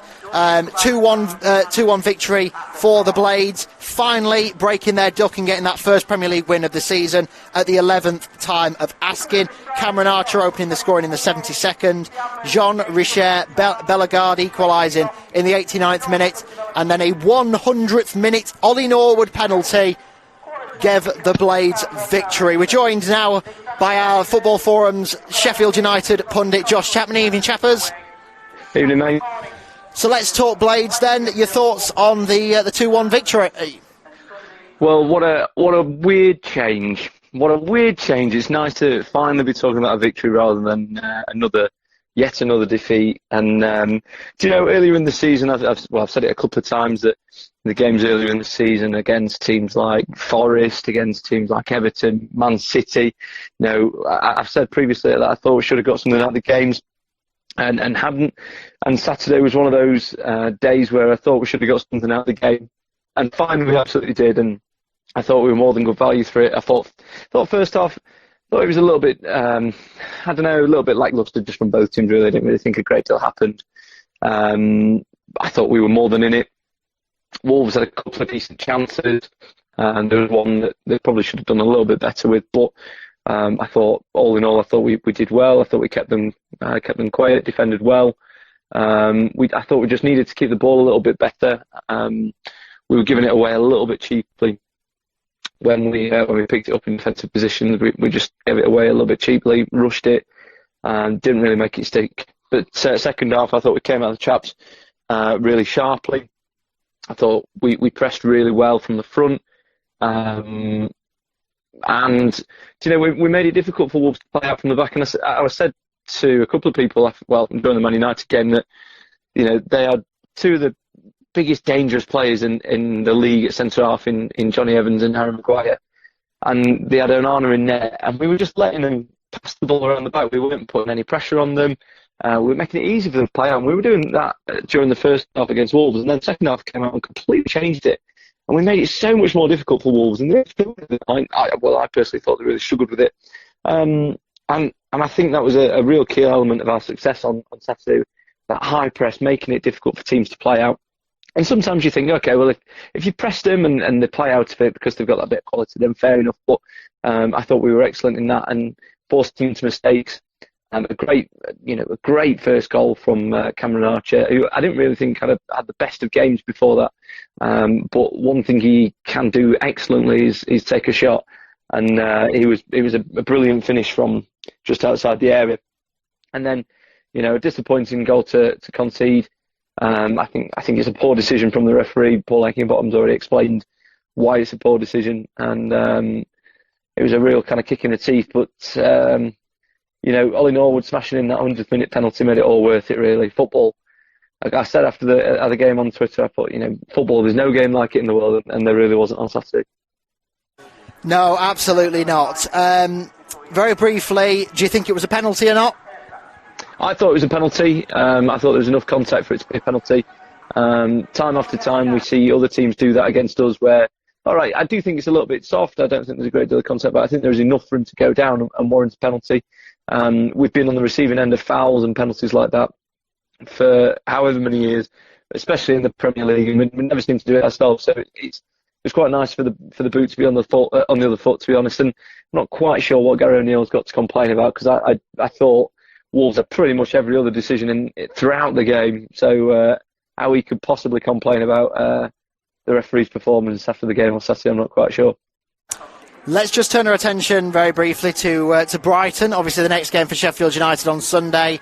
United have got that first victory now of the Premier League season, so it's 2 from 2. Well, yeah, let's not go too ahead of ourselves. But having said that, Brighton haven't had the best of form recently. They've not really won that many games. They've mainly drawn games quite a bit, or been on the wrong end of a victory. So, they've not won many games themselves in recent weeks. I think it's a good time to play them. One thing I hope doesn't happen is, they find some form all of a sudden on the weekend on Sunday. But I think it's a good time to play them. I think, from our point of view, hopefully that victory on Saturday will give us the confidence that we have clearly been lacking in recent weeks. And I think it should do, because I thought we were more than good value for it on Saturday. I don't think it was one of those games where we've somehow scraped a victory. We've been more than good value for it, or we were more than good value for it. So hopefully that gives us the confidence to believe that we can actually get ourselves out of the mess that we've put ourselves in, and go down to the South Coast on Sunday, get a result. It was good to see George Baldock back on Saturday, and I think that was a real key moment for us, Baldock coming back. And hopefully in the coming weeks we'll see people like Ollie McBurney coming back as well. So hopefully that victory on Saturday will help us go into the right direction. But I think we've got to follow it up on Sunday with at least a point. It's going to be a tough place to go. They've got some very, very good players down in Brighton, but certainly something we can get something out of, I think. Brilliant. That's our Sheffield United pundit, Josh Chapman, there after Sheffield United's 2-1 victory in the Premier League at against Wolves on Saturday afternoon. Plenty more to come here on Football Forum Live, with full second half commentary of Handsworth 0, Eccleshill United 1 to come very shortly. The sooner they finish the M6, the better. It's only taken them 60 years. The best thing to do is not to think. I just loved it from the off. Shall we do it then? Might as well. He's willing to have a shot and have a go. We didn't really show the quality that I know we've got. To say he's come in for £4 million, one of the steals of the summer, really. We're going to go up that season. That's not how football works. Such a silly mistake. Would you take the gamble? Oh yeah, I think if I knew the answer to that, I think I'd be best football manager in the world. It's just that feeling that you want to bottle up and keep with you forever. Do you know where Bar is, mate? He goes, oh yeah, we don't serve alcoholic ground. What? Irish Premier Division. Oh, that's not allowed. Is that not allowed? No. I was looking forward to the Sligo Rovers against Drogheda. Sligo Rovers supposed to be quite good. Both 9 points out of 11 games. What you 9 points out of 11. This is Football Forum. Wednesdays from 9. Welcome back to the Express Worktops Stadium. It is half-time here, and it is Handsworth 0, Eccleshill United 1 in the second round of the JCP League Cup. That goal coming in the first half on 28 minutes by Darwin King. So the Ambers looking to level things and get back into this tie as a few of the Handsworth squad emerge for the second half. Big thank you to our Sheffield Wednesday pundit Josh Chapman for talking us through Sheffield United. Full time we will get reaction from George Barber after Sheffield Wednesday and their trip to Bristol City. While I can, I'm just awaiting Eccleshill coming out. Let's just bring it up to date with the half-time scores from across the Champions League. Approaching half-time in Group A, Bayern Munich 0, Galatasaray 0. Copenhagen 1, Manchester United 2. That's also a latest score. It's Arsenal 1, Sevilla 0. PSV Eindhoven 1, Lens 0. Both of those in Group B. Still latest scores. Full time in Group C, Napoli 1, Union Berlin 1. And approaching half-time, it's Real Madrid 1, Sporting Braga 0 in Group C. The goal there coming for Diaz on 27 minutes. As Eccleshill United emerge for this second half, I'll just finish with the Champions League. Finished in Group D, Real Sociedad 3, Benfica 1. And half-time, it's RB Salzburg 0, Inter Milan 0. As the two teams have re-emerged for this second half here at the Express Worktops Stadium. Handsworth needing to get themselves level into this game if they want to advance to the third round of the League Cup. Obviously, semi-finalists, losing semi-finalists on this ground back in April last year, won the competition outright in 2015. And as it stands, they're 45 minutes away from exiting the competition at after their opening game at the second round stage. So it will be Handsworth playing in the amber shirts, black shorts and black socks to get us underway in this second half. Eccleshill United in their change strip this evening, the visitors of all red. Our big match referee this evening is Callum Hutton of the Leicestershire and Rutland FA, assisted by Lewis Spray and Danish Khan, both of the Sheffield and Hallamshire FA, as the referee just checks with both goalkeepers to make sure everything is okay, and we await the whistle.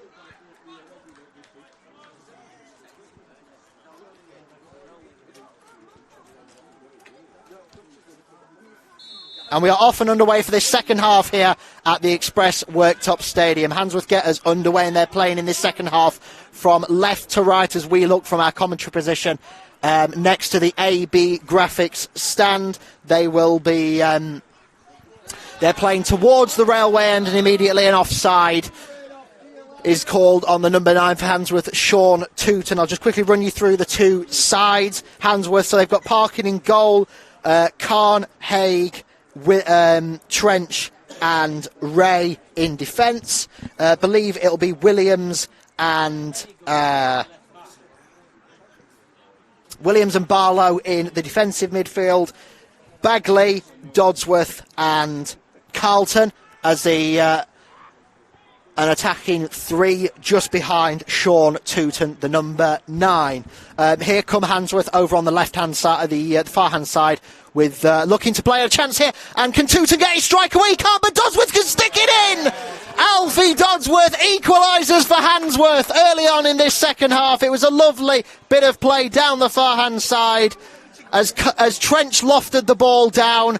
It reached Tooten, and Tooten took the sensible option, slotted it across the goal mouth, and there was Dodsworth to stick it into the back of the net and equalise. We've played a minute and a half in this second half here at the Express Worktop Stadium, and we're level. It's all square. It's Handsworth 1, Eccleshill United 1.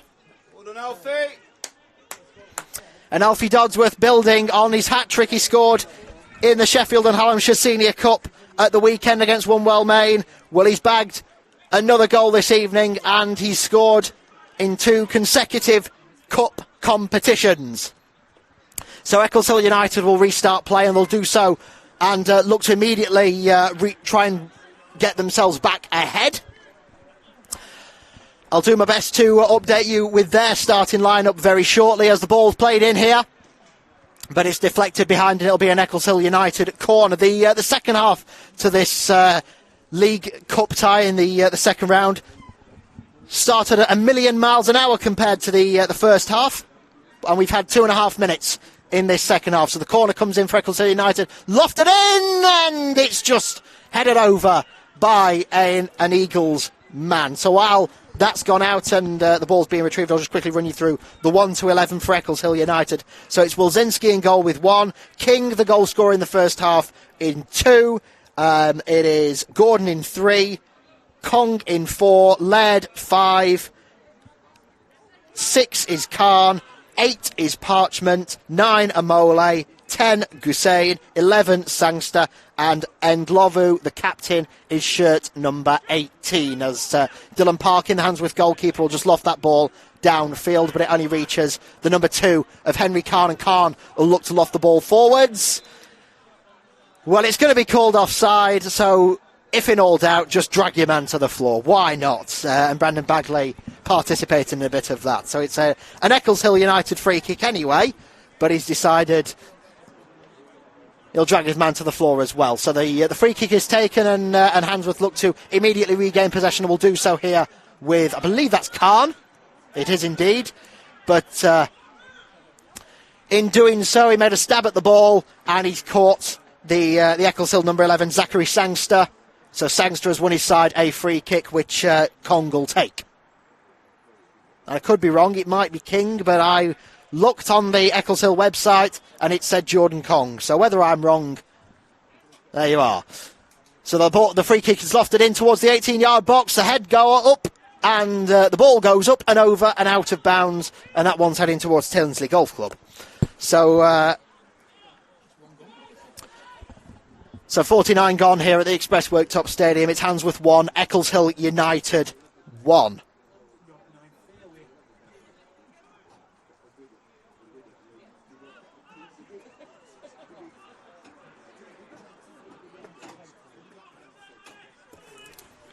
So Parkin will loft the goal kick downfield over to the far-hand side. Well, an Eccleshill man got the last touch. It was going out anyway, and he just belts it up into the night sky anyway. Handsworth take the throw-in, and they'll do it quick, but to no avail, and that's gone out for a throw-in to the Eagles over on the far-hand side. So it's back with the goalkeeper, Wilczynski. Wilczynski lofts it in the direction of Khan.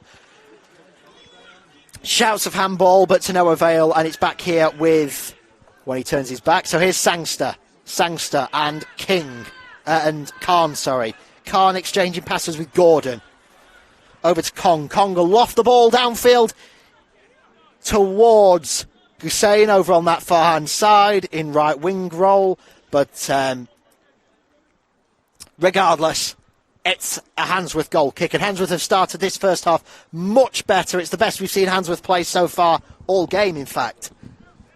And they've got their just rewards. They have drawn the game level at 1 apiece. And I could be wrong, but I think if this is level after 90 minutes, it goes straight to penalties. Something that Handsworth have got nightmares even 7 months on from that baffling decision to disallow a retake of a penalty when it had gone in the back of the net, and the ugly scenes that then followed as Handsworth lost in the semi-final of this competition back in April to Winston Rangers, who then got themselves promoted from the Northern Counties Eastern League Premier Division. Something Handsworth were up in the upper echelons of the table in the division early on this campaign. They've slipped to 8th after a dreadful run of form. So goal kick, but Eccleshill regain possession, and will do so here with Parchment, or Sangster, sorry. But to no avail, and Handsworth have won themselves a throw-in on this near-hand side in a defensive position. So it will be Henry Khan, the number 2, who'll take the throw-in.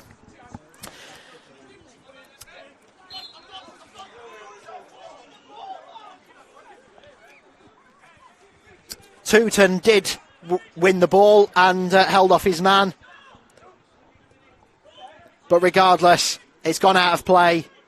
And in doing so, they've won themselves a free kick. It's taken. Here is Tooten. Tooten will loft the ball in towards the head. There's no one there, and Eccleshill can counter upfield, and they'll do so now here with their man as he looks to loft the ball over and beat the offside trap to no avail, and Parkin will just get a foot to that. Knocks out in the direction of Khan. Khan will look to find Haig. And Carlton. Back to Parkin. That's a bit of a banana ball. And Eccleshill just lost that out, but it's kept in by Tooten. Tooten here to Barlow. Or Carlton, rather, I do apologise. And to no avail. It's an Eccleshill throw-in taken quickly by Gordon. Gordon back to Laird. Laird now with King. King, the goal scorer in the first half for Eccleshill United. Lofted downfield. I've stared at the floodlight for a bit too long, and that's knackered up my vision, but we shall persevere. So Dodsworth in a battle, and he'll win the free kick for Handsworth, just short of halfway. The feet are getting ever chillier. It's got to that time of year where I really could have done with putting a couple of pairs of socks on. Never mind, we shall persevere as the wind gets up. Thankfully, all the notes are clipped down, and here is a chance for Eccleshill United. It's not cleared correctly, and Eccleshill could be in here with a mole. It is cleared eventually, and it's out for an Eccleshill throw-in a very advanced position on this near-hand side.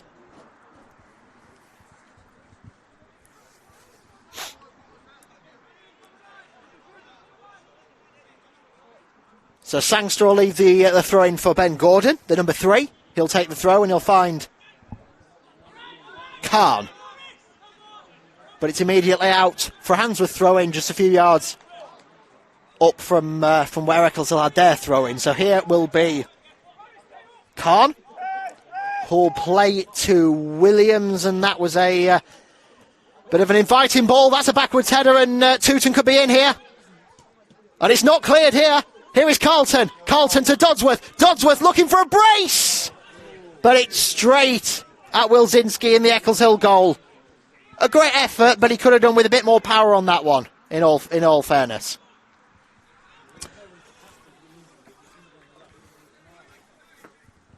So 10 minutes gone in the second half. Remains Handsworth 1, Eccleshill United 1 in the... in this second round cup tie. A pot shot and a chance here! Believe that was Ndlovu.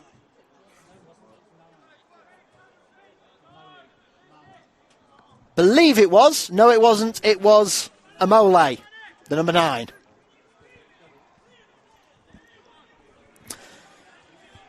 Amole with a good strike on the volley, but it was just a couple of yards wide, and it goes for a goal kick. So Parkin will loft this ball upfield in the direction of Khan. Khan will get his head to it.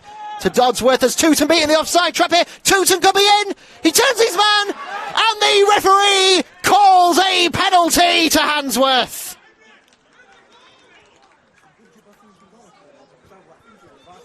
It was a lovely turn from Sean Tooten. There was questions over whether he'd beaten the offside trap. He had indeed.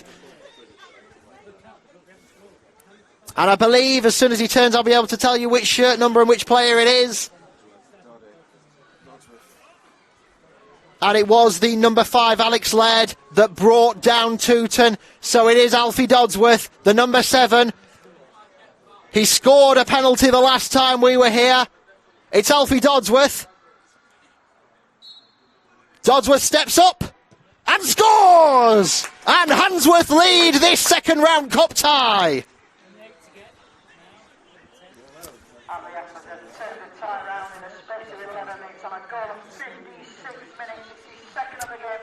Dodsworth with a great strike, clinical strike, down to his right. The goalkeeper went the wrong way, and Handsworth, from being 1-0 down, are in front here at the Express Worktops Stadium. 56 on the watch. It's Handsworth 2, Eccleshill United 1. So a brace for Alfie Dodsworth. He got a hat-trick at the weekend in the Sheffield and Hallamshire Senior Cup. He's got a brace tonight. He's on a hat-trick. I'm not going to chance things.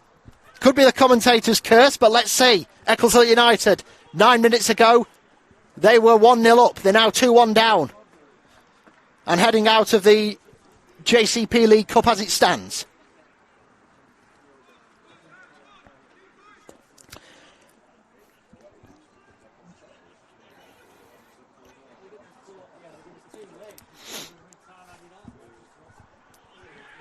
So players resumed, and Handsworth look a different side to the one we saw in the first half. Long throw taken immediately, and Eccleshill United look all out of shape. The flag's up for offside over on the far-hand side.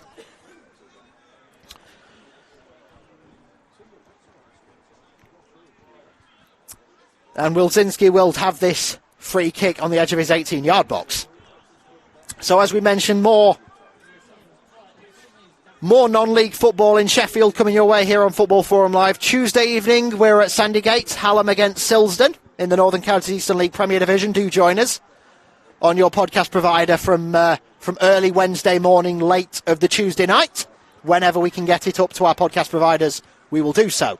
Eccleshill with a chance here with Endlovu.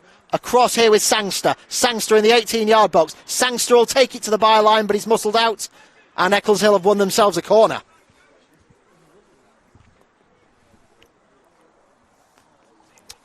Five subs for both teams on their bench this evening. We've seen in recent weeks some sides only naming 2 substitutes.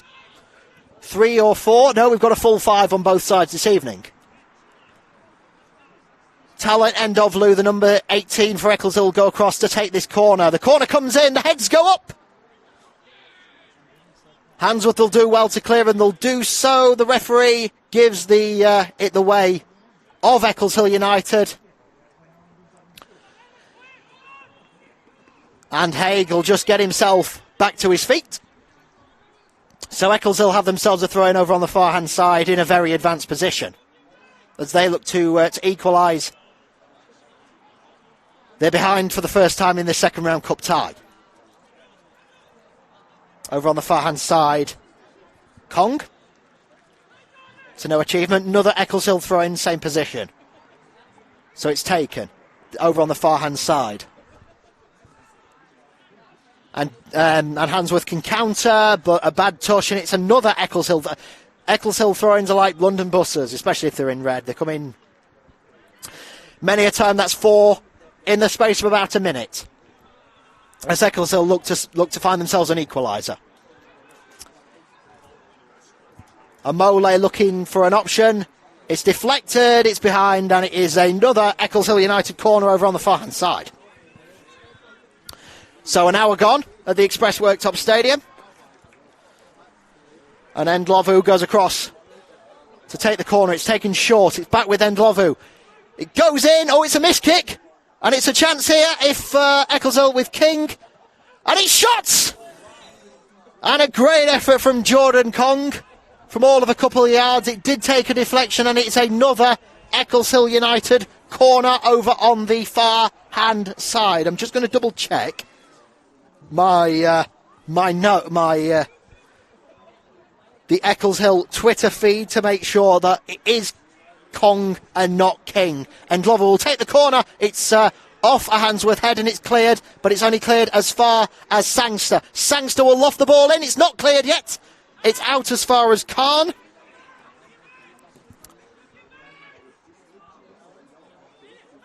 It is Jordan Kong. I was right. So the ball's played in here towards Amole. I was right. I do my research.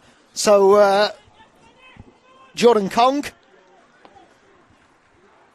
had the chance, and from the resultant corner, it was a good effort, but to no avail. As we're going to see the first substitution of the evening.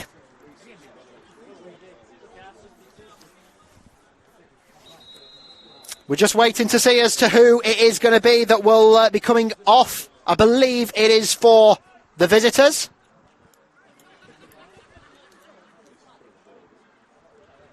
We've had shirt 99, so that's not good. No, it's upside down. We're all right. Hold on.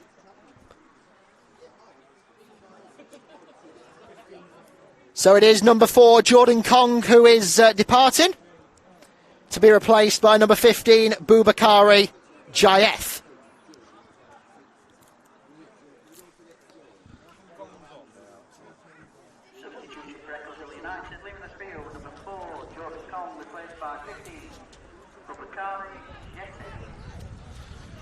So Jaef on in place of Jordan Kong. the first substitution of the evening, as Dylan Parkin will take this free kick. So Dylan Parkin takes the goal kick and it's lofted, but Eccleshill win possession back immediately, as now do Handsworth, and it's lofted out, and that will go out behind for a goal kick. No, Wilczynski decides he's going to keep that ball in play so they can recycle possession. Alfie. So Gordon lofts the ball downfield, but Handsworth can immediately regain possession. Here is Khan for Eccleshill United. Khan looking for an option. He's got Gordon in support. It's back with Ndlovu across towards a man as they look to interchange passes down the far hand side, but it's out of play, a bad ball, and Handsworth have won themselves a throw-in over on the far hand side.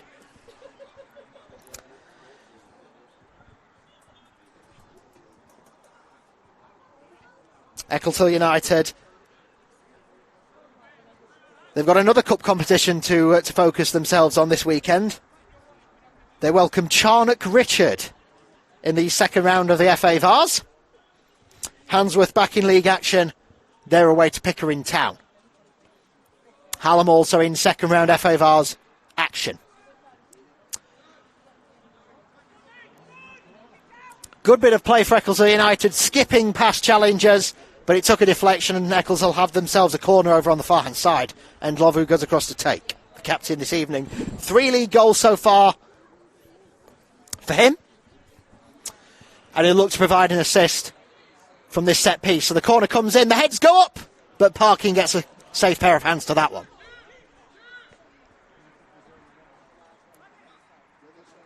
So Parkin just signalling to his outfield players.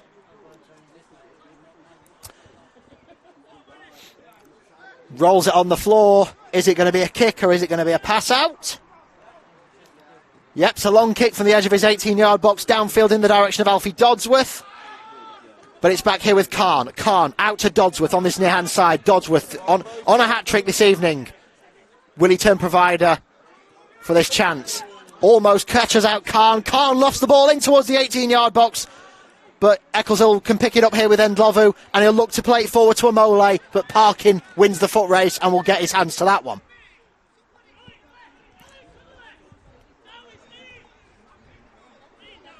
Parkin just looking to take the sting out of this game as Handsworth have themselves the lead. Tooten, but it's a bad ball, bad touch, and Ndlovu can have it here with a few step overs and wins himself nothing but a throw-in as it's played now here to the number 5, Alex Laird, the man who brought down Tooten in the box for Handsworth's penalty that they've taken the lead from. So here is Ndlovu and Khan back to Laird. Laird in shirt number 5, looking for options. Plays it across to King, scorer of Eccleshill United's goal this evening. King will loft it forwards towards the far-hand side and to Jaef, but Dodsworth will clear that upfield for Handsworth. It's only back as far as Laird and Khan. But Handsworth cleared their lines once again.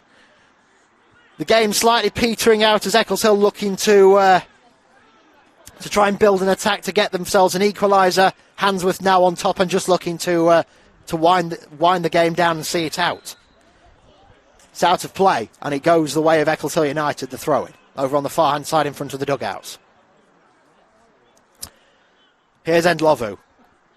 And Laird. Back to Ndlovu, the captain this evening. And across to King.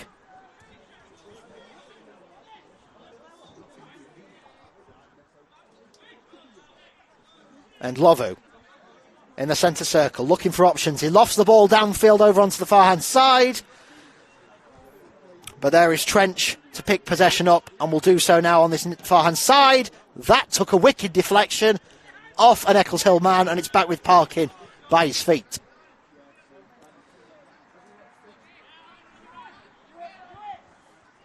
Doesn't want to play anything silly, and will just pick it up and roll it out in the direction of Ray. Ray will loft the ball downfield towards Khan. Is Khan going to get there? He certainly will. Khan!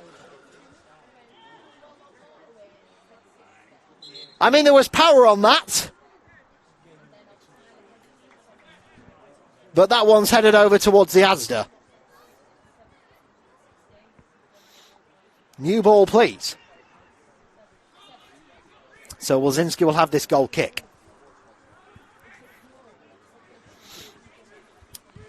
As we enter the final half of the second half, Wilczynski will play the ball downfield, but it's only off a Handsworth head. And here it is with Dodsworth on this near-hand side, on halfway. Dodsworth looking for option. Has he beat the offside trap? Carlton could be in here. Carlton! The flag stayed down, but Wilczynski, it was straight at him, and he got a safe pair of hands to it.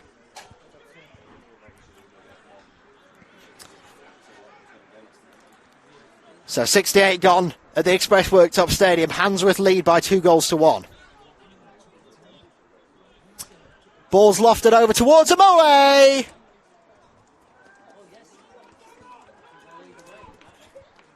think that was Boubacar Ijayef who's playing the left wing role as Eccleshill United prepare more substitutions. We await to see who's coming on. There's a Handsworth man down at the moment. He's back on his feet. And looks like they'll just take this free kick first before any substitutions in the not too distant future.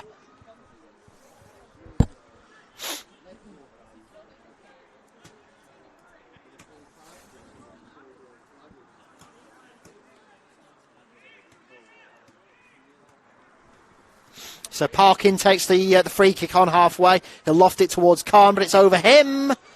Did it take a touch? The referee says yes. And Handsworth have themselves a throw-in in a very advanced position on this near-hand side. Eccleshill substitution imminent. But it will be Trench who's across to take this throw-in on this near-hand side. Are they going to make the substitution first? No, Henry Khan has to tie his shoelaces.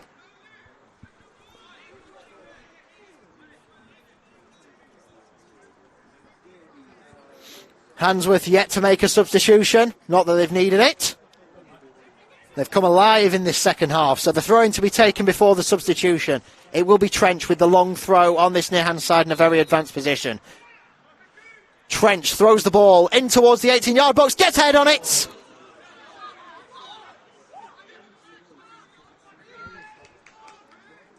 That was Jonathan Williams, but to no avail. No, sorry, it was Matthew Ray.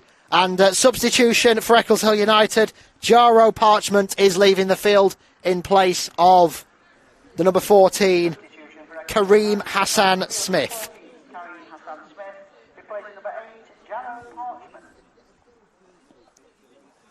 So Parchment on, Parchment off, and Hassan Smith entering the field of play here. Signed on the 26th of October from Albion Sports. The team Hallam play this evening in the Northern Counties Eastern League Premier Division. We'll update you on the score as and when we have it. So the ball's lofted forward. Couple of keepy-ups and Williams will loft the ball downfield. Looking for Tooten. He's muscled off the ball, and Handsworth have themselves a free kick from some 30 yards out. So Dodsworth has already earmarked the ball from set-piece range. He's Handsworth main man.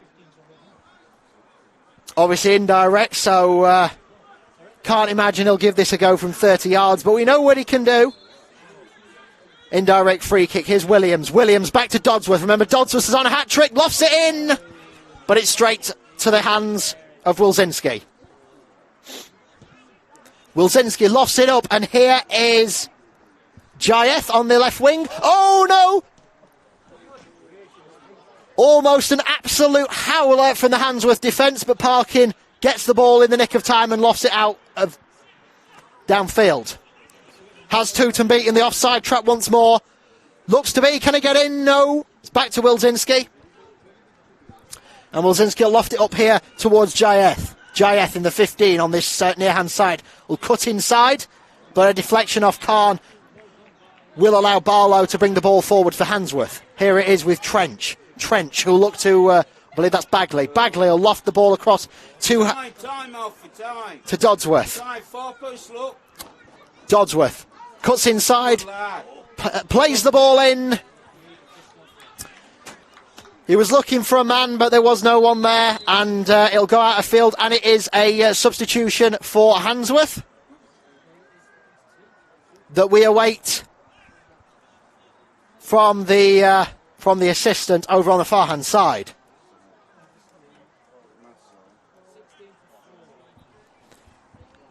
So it's Jonathan Williams, the captain, who departs the field of play, and Masai Arbuin enters in his as his replacement.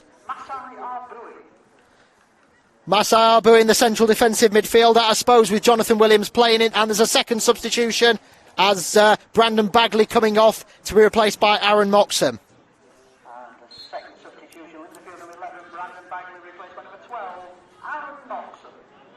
So Masai Arbuin and Aaron Moxham, the two Handsworth men to have entered the field of play.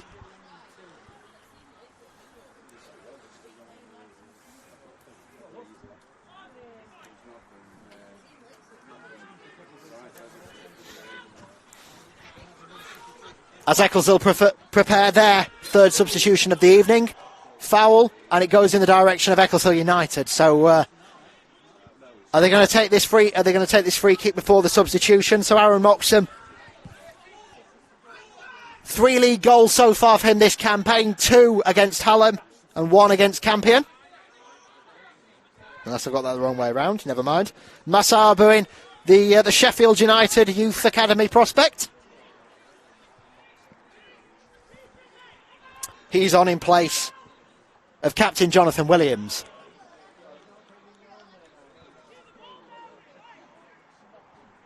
And I'm just scanning the field of play to look for a captain's armband for a Handsworth man.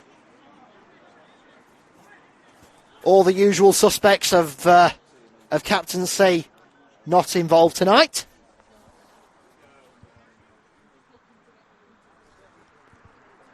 As Ben Collins, in very much appreciation of the pre-match Bovril. To quote him, Bosh. So Eccleshill have themselves a throw-in on this on the far-hand side. It's out for yet another throw-in as we enter the final 15 minutes here in the second round cup tie. Handsworth leading by 2-1. Lofted downfield as the substitution board continues in the Eccleshill dugout. Are booing, and now Eccleshill United can regain possession. They'll do so here. It comes out here to Khan. Khan trying to wiggle his way through, but to no avail, and it can play downfield for Handsworth to the number 12 of Moxham. Moxham looking for an option. Moxham looking to loft the ball across field, and here is a chance for Handsworth. Played in, still going. To no avail, and Wilczynski gets a safe pair of gloves to that and lofts it downfield in the direction of Amole. Parkin just gets his gloves to that. Just on the edge of the 18-yard box.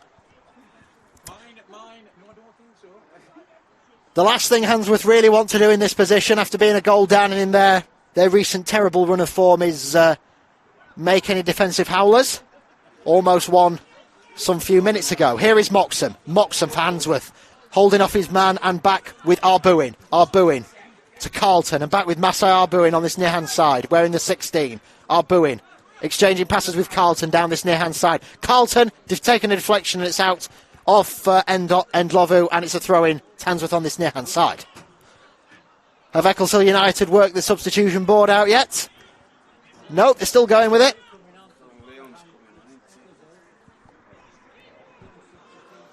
And Handsworth are readying themselves a substitution. We'll see who comes on in the not too distant future. First, this throw in for Handsworth as the ball's lofted in towards the box.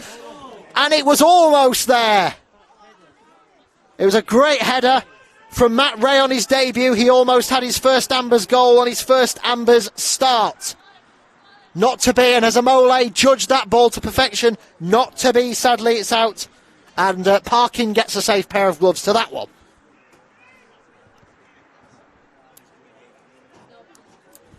Have it, Sophie, have it.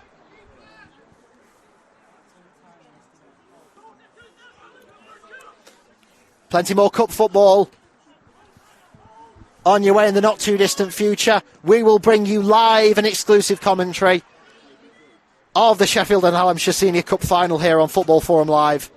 Most likely from the Eco Power Stadium, Doncaster. That'll be in May. Stay tuned towards the end of the season for that. A few needless fouls, and finally, it looks like the substitutions are ready to be made here at the Express Worktops Stadium. One, it looks like, for each side. We believe Leon Howarth is to come on with 12 minutes to play. First, this Eccleshill substitution. And it's 6-for-16, so Faris Khan exiting the field of play. And Saiku Sese Sila comes on for...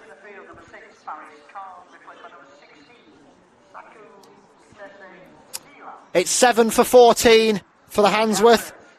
So Alfie Dodsworth, it's not going to be a hat-trick for him in successive appearances this evening. He'll have to settle with the brace, but he's coming off, and Leon Howarth replaces him. Scored on Saturday in that 7-2 victory over Wunwell Main in the Sheffield and Hallamshire Senior Cup second round. He's on here in another second round cup tie, but this time in the JCP League Cup. He's got 12 minutes of action, of normal time, shall we say, as Handsworth look to seal their place in the third round of this competition. And Glover will take the free kick. It's not completely clear, but that's the job of Mason Barlow to hold possession. And here is a chance now for Moxham. Moxham holds possession up on halfway. Moxham back with Barlow. Barlow on halfway looks for options and will find one with Trench. Trench will loft it forward to Carlton. Carlton look to play it through here! It was a great run from Moxham. The thinking was there, but sadly the pass was just a bit too strong, and Wilczynski was clever to that one. So he lofts the ball downfield, and Handsworth playing a bit of head tennis. It falls to the feet. I'm not quite sure where it falls to the feet of, but that one's lofted forward. And I'm not quite sure what Handsworth are doing here. And he's only just won the ball there, Masai Albuin, and frankly, if he didn't win that, they'd be in a lot of trouble, Handsworth. Eccleshill have it here, but it's back with Carlton. Carlton looks to loft the ball downfield to Howarth. Can't keep it in play. And it's an Eccleshill throw-in, which Gordon will take quickly, but it's intercepted straight away, and it's won back. And this is absolutely headlum or bedlam stuff here. Here is Jaeth. Jaeth on this near-hand side. Across to the number 9 of Amole. Amole looking for options. He'll find Ndlovu. Ndlovu. Back to Amole. Amole strikes from 30 yards, takes the deflection off Arbuin. It's behind for an Eccleshill corner.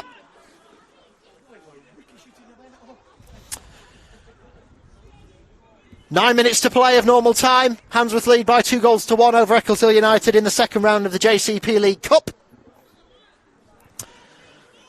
Penalties await if they're needed, if the score is level after 90 minutes. Thank God there's no extra time. My feet couldn't stand it. So Ndlovu will take this corner. It's lofted in. The heads go up. And Parkin gets a safe pair of gloves to that one.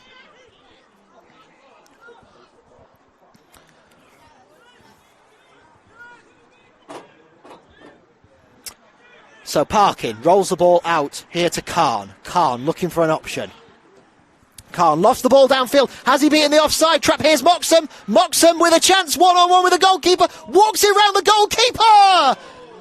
And Mitch Carlton couldn't put it in because there was a Eccleshill man there in the nick of time to put that one behind for a corner kick. Not quite sure as to who it was who got the final touch. It was the number 15, Bubakari Jaef. Had he not been there, it would have been 3-1 Handsworth and goodnight Vienna. So Carlton will take this corner kick for Handsworth on this near-hand side. The corner comes in, the heads go up. But it's cleared. And Eccleshill United have got themselves a throw-in over on the near-hand side in a very defensive position. 1-2 exchange with his defensive partner. Lofted downfield towards Saiku Sese Silar. But Handsworth pressurising once more, and Carlton looking to win the ball back. Handsworth still have it here. Looking for options. Still going down the far-hand side. Handsworth could seal it here if they can get a good ball in. The referee says no penalty. Fouled in the box, but the referee, well, brought down in the box, but not fouled. Here's Endlovu, the captain for Eccleshill United, as they look to equalise late on in this second round cup tie. To quote the phrase, have it.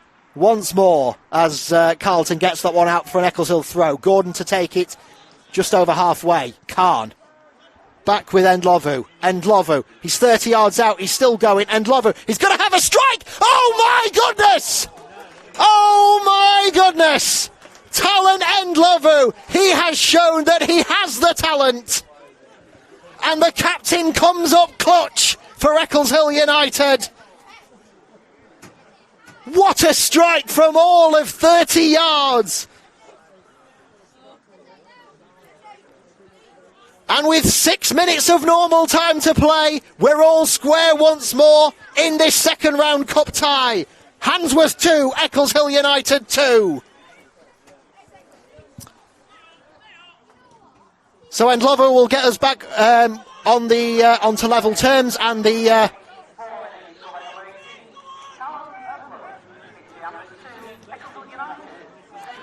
and players resumed here with Howarth. Howarth with wearing 14, looking to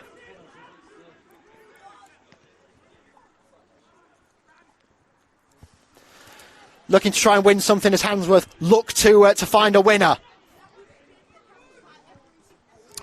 That was late. But it was a fair challenge, and it's an Eccleshill throw-in, and Handsworth have looked the better side for most of this second half. But they gifted Talent and Endlovu the space, and he's pulled the rabbit out the hat and level things from 30 yards.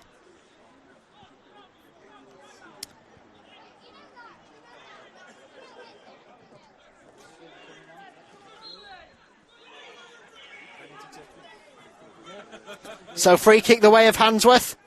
Some 35 yards out as Eccleshill ready themselves. Oh my goodness. So there's 3 more substitutions coming for Handsworth, and certainly another one. So 12 and 3, 3 and 15.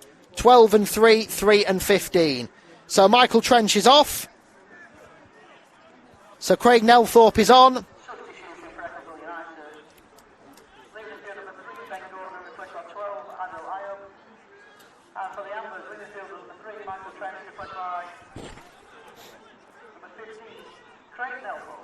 So I'll run you through those substitutions.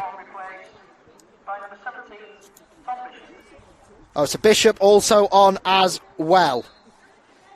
Bishop has entered the field of play. Handsworth have this free kick. It's dummied once. It's played in. It's in towards the edge of the 18-yard box. Ray tried to get a head onto it, but Handsworth have the throw. I'm trying to endlessly quickly do the substitutions. It's not easy. We'll keep going. Here is the number 9. That is Tooten. Tooten lost the ball in. It's not cleared. It's not cleared. Howarth! Handsworth have won it. Surely they've won it.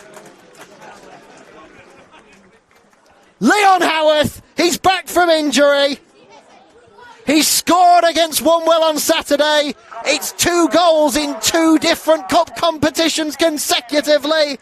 And surely that must be the one that sends Handsworth through to the 3rd round of the League Cup. 3 minutes to play of normal time. It's Handsworth 3, Eccleshill United 2.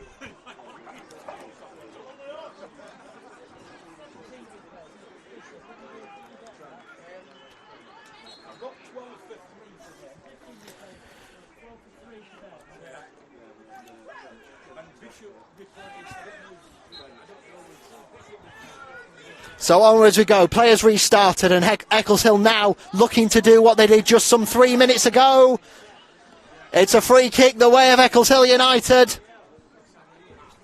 There's been so many substitutions in such a quick flurry of seconds. I've no idea who's off, who's on, and, well, your guess is as good as mine, frankly. We were prepared for penalties. We could still yet have penalties. And Glover will send the ball in. Parkin makes the save. It wasn't cleared, and I believe that's gone behind for a corner. It is going to be a corner over on the far-hand side to Eccleshill United. And Glover will go across to take it. 90 seconds of normal time to play here at the Express Worktops Stadium. Handsworth lead by 3-2 in this second round cup tie. It's kitchen sink time for Eccleshill. The ball comes in. Parkin gets a glove to it. It's not cleared yet. It's over to this near hand side. Still not cleared. It's back here with the number 11 Sangster. Sangster back towards. There's been so many substitutions, I've no idea, but we'll continue, we'll persevere. Here is the 16, Sesai Sia. Sesai Sia still going, he wriggles his way through two men. It is a free kick. It's a free kick on the edge of the 18-yard area.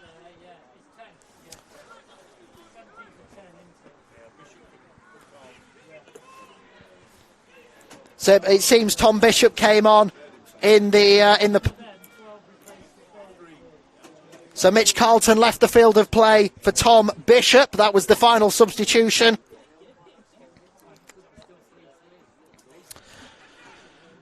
Right then. Place your bets. Almost into additional time. Free kick is played in. The heads went up. A head got to it, but it was a foul on a Handsworth man.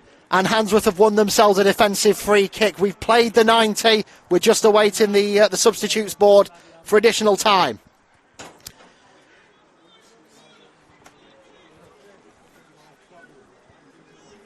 We're into additional time now. We've had 15 seconds. 5 added minutes here at the Express Worktops Stadium. 5 minutes for Handsworth to hold on. 5 minutes for Eccleshill United to find an equaliser to take this game to penalties.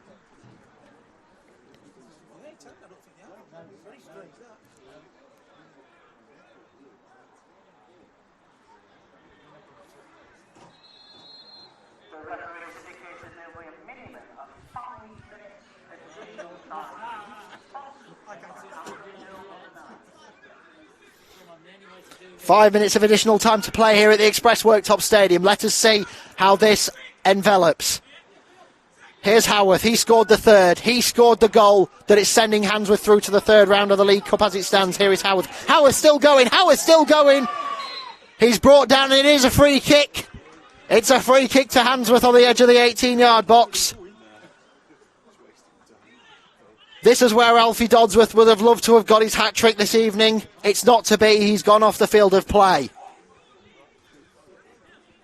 But whose responsibility going to be assumed to? Looks like it will be Leon Haworth. He won the free kick and he's going to take it. Haworth's already got one this evening. Can he write his name in Handsworth history? Make it a brace and seal the Ambers' place in the third round of the League Cup.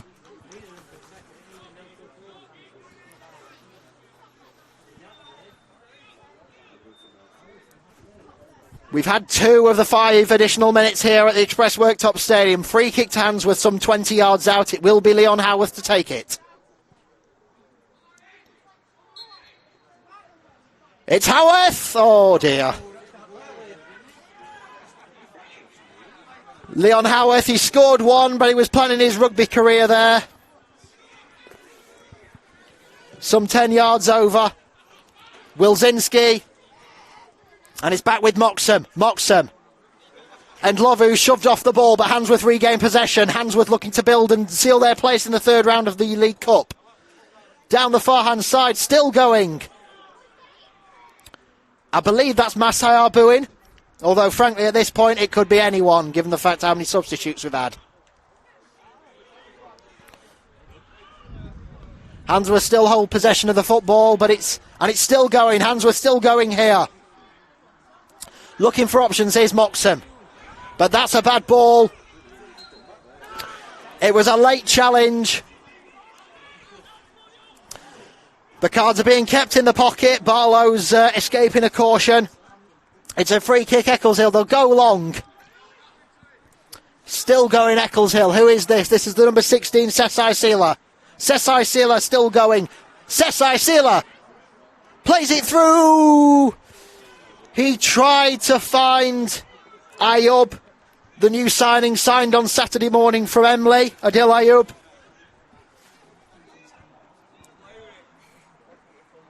But it took a bad touch, went behind, and with a minute and a half of additional time to play, surely that's Handsworth's place in round three secured.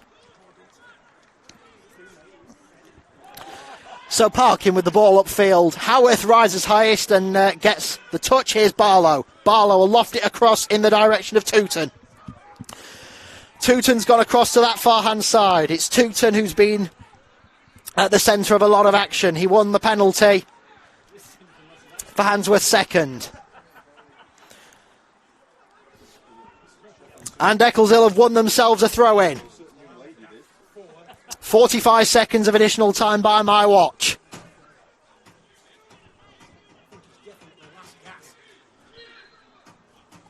If it wasn't kitchen sink time a few moments ago, it certainly is now for Eccleshill United. They've got to get the ball upfield and get a chance. But Handsworth are blocking them and defending excellently, and it's out again.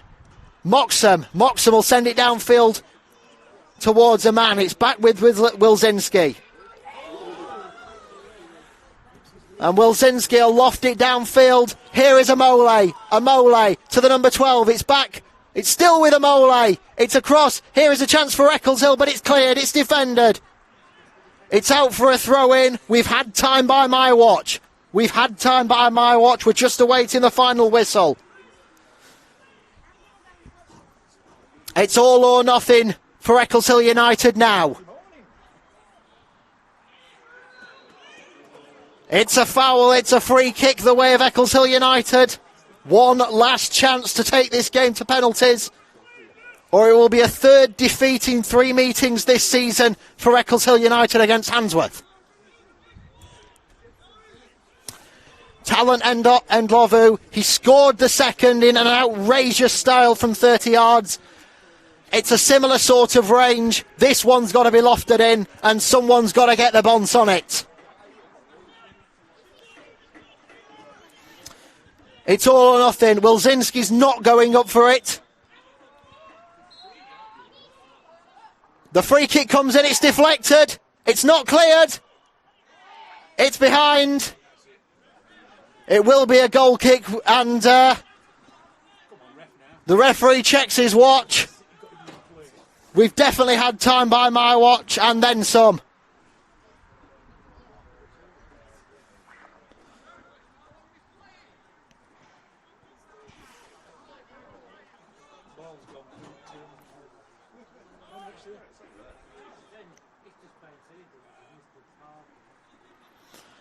Parkin to take this goal kick. We've certainly had time by my watch. And Handsworth leading here by 3-2. And still we play on. Moxham lofts it forward towards Haworth. Wilczynski will loft it downfield. Eccleshill can have one more go maybe. It's out. And the referee calls full time as the ball comes next to me in the stand. Handsworth are through to the third round of the JCP League Cup. They've beaten Eccleshill United here by 3-2. They went behind early, halfway through the first half. Darwin King with the goal on 28 minutes. And they were behind at half-time, but then Alfie Handsworth started the second half incredibly and got the goal as Moxham, as Tooten played the ball across the field of play. It was a sensible option, and Dodsworth stuck it in from all of 6 yards. Alfie Dodsworth then scored once more, made it a brace for himself from the 12-yard mark after Sean Tooten was fouled by Eccleshill United's number 5, Alex Laird. And we thought that was that until Talon and Lovu came up with an absolute belter from all of 30 yards, rifled in over Dylan Parkin and made it 2-2. But a couple of minutes later, Leon Howarth, he came off the bench and scored what proved to be the winner 3 minutes from time. So these two sides have played each other 3 times this season, and on all 3 occasions, it's the Ambers that have tasted defeat, victory. Eccleshill United will certainly not want to see Handsworth for a long, long time. Handsworth then through to the 3rd round of the JCP League Cup. Full time here at the Express Worktops Stadium. It's finished. Handsworth 3, Eccleshill United 2. With the latest from the NCEL. This is Football Forum Live.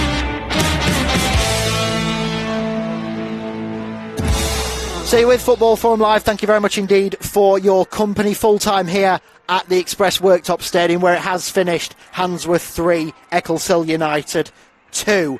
Now, we touched on Chesterfield before the match this evening. We touched on Sheffield United at half-time, and we're delighted. He's been asking for a podcast for weeks, ever since we came up with this new format of programming, but we've managed to get him on the phone this evening, and it's good to have him back. George Barber, good evening. Good evening, Joe. It's great to be back. It is indeed, even though you're sat in a nice warm house and I'm sat freezing me so-and-so's off in Sheffield 9. We'll gloss over that. Let's talk Sheffield Wednesday, because it was another defeat, a 1-0 defeat away at Bristol City. Barry Bannon sent off on 32 minutes, Rob Dickey with the goal on 64. But this all comes in the aftermath of your first win of the season that came a 2-0 victory over Rotherham. Before we get on to Bristol City, I want to talk to you about Danny Röhl, because obviously we've not actually got either of the thoughts of yourself or Connor since Danny Röhl's been appointed. What have you made of Danny Röhl's appointment? It's good, mate. I'm going to be very, positive. I'm quite a negative person, as you can tell from all the podcasts. Oh, yeah, absolutely. It's incomparable to how Xisco Munoz was making us play. Danny Röhl he's a young manager.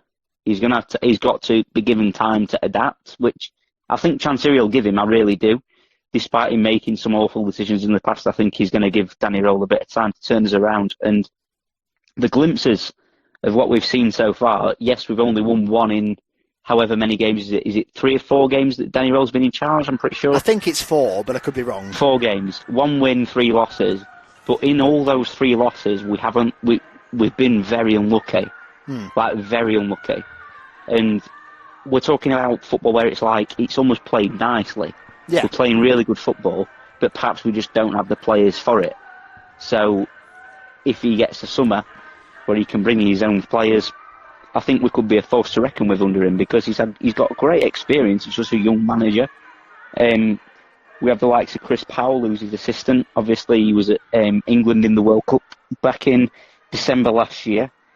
We've got a good, experienced coach as well. I'm pretty sure he's from... I can't remember off the top of my head where he's from, to be honest, but I know he's got a great pedigree as being involved in football. Now, Röhl himself, he just comes across as like a bit of a Mr. Cool, doesn't he, really? Yeah. Like, a cool-looking German. I always say this, that Germans look cool stereotypically. I mean, you look at Joachim Low, for example, he always looks just a bit like fresh set of clothes, that sort of vibe. And then you look at Danny Röhl, he's like just slicked up hair, comes in tracksuit, looks very sort of smug, and I like his football. I really do. Well, before we talk the Bristol City defeat, Rotherham United, it was a massive, massive moment. Michael Smith getting a brace, the ex-Miller scoring both goals, and surely the feeling at that final whistle for Sheffield Wednesday to finally get their first league win of the season in the Championship. We heard from Josh earlier on talking about United and their first league victory of the season. What was it like for you? Oh, it was great. It was great. And you know what I'm like? I'm always in pub no matter what the score is. But, exactly. To beat the queues at the end, we went to just the end of the Kop to make sure that we had the final whistle. Sometimes we leave just before so we can get a seat. But you know, we were out of the edge and we just waited to hear, and it was brilliant to hear all the cheers from fans, because the truth is they've waited for that, and it's been, three months almost since the start of the season. Obviously, we had treacherous times under Cisco Munoz, but the point where, to be honest, I bet you know about the Sunderland game with that story with me, don't you? Or do you not? We haven't done a podcast, have we? No. Which Sunderland game? The Sunderland game where we went 3-0 down in the first half. Oh, are you referring to... Oh, I do remember which Sunderland game. Of course I do, yes. No, obviously we haven't done a podcast since August, so do tell. Would you like that story? Yeah, do tell. Okay. That's fine. No, because obviously we went 1-0 down in the first 7 minutes with Jack Clark, and then... it was a different person. Someone scored from a header from a corner, and then Jack Clark scored in the 9th minute to make it 2-0. And it got to 20 and a half minutes, and I went down for a half-time pint. As you do. And then I heard that it was 3-0. I didn't go back up. I went to the pub. So I left 20 minutes. Basically, I left on 20 minutes. Said, I've had enough. Unbelievable. I'm not watching Cisco again. And I didn't watch another game under Munoz. So really? That's what happened, yeah. So right. Back to the Rotherham game. Yes, Rotherham, full-time first win of the season. Yeah, brilliant. Absolutely brilliant, and it was great to see Michael Smith score that brace as well, because Rotherham fans were really giving him some jip, and they soon went bloody quiet after he scored 2. So, you know, it's one of them things. So Wednesday get their first league win of the season, and you're thinking, right, could you make it 2-2 against Bristol City? Obviously not to be. The main talking point we have to talk, obviously, Barry Bannon getting sent off. It has been overturned. What did you make of it at the time? Was it a red? I thought it was a red, because obviously, you know, I'm an ex-referee. The referee and expert on Football Forum, of course. Yeah, the referee and expert. I did think it was a red card. I mean, we saw Michael Smith go down for a penalty against Derby on the last game of last season, and Curtis Davis got sent off. And it was a very similar situation where there is a player back covering, the keeper might make a save, but the ref clearly thought that the kid were going to put it in. Now, I'm not sure why anymore, because the kid has only scored 6 goals in 150-odd games, so we're not sure why the ref thought he was going to slot it into the net, but he clearly did, sent Barry Bannon off. And I just think sometimes it's all about perspective. And I know we have a lot of things said about referees, but sometimes if their perspective on it is, it's a red card, he's got to give a red card in that instant. It all goes off gut instinct sometimes. And the fact it's been overturned is brilliant, because we have Bannon available for us against Millwall on Saturday. So it's, I like the outcome. I did agree with the decision at the time, but obviously now you look back on it and you think, that's cost us 3 points. So, not 3 points, a point at least. And your thoughts on the game overall, because obviously, do you think really that red card was the turning point? Because I know Rob Staten for Radio Sheffield, who was obviously doing the commentary, he said, really, Wednesday should have probably got a point out of that, and the Bannon sending off cost Wednesday a point. Yeah. Are you in the same agreement? Do you think Wednesday probably should have left Ashton Gate with a point or maybe more had Bannon not been sent off?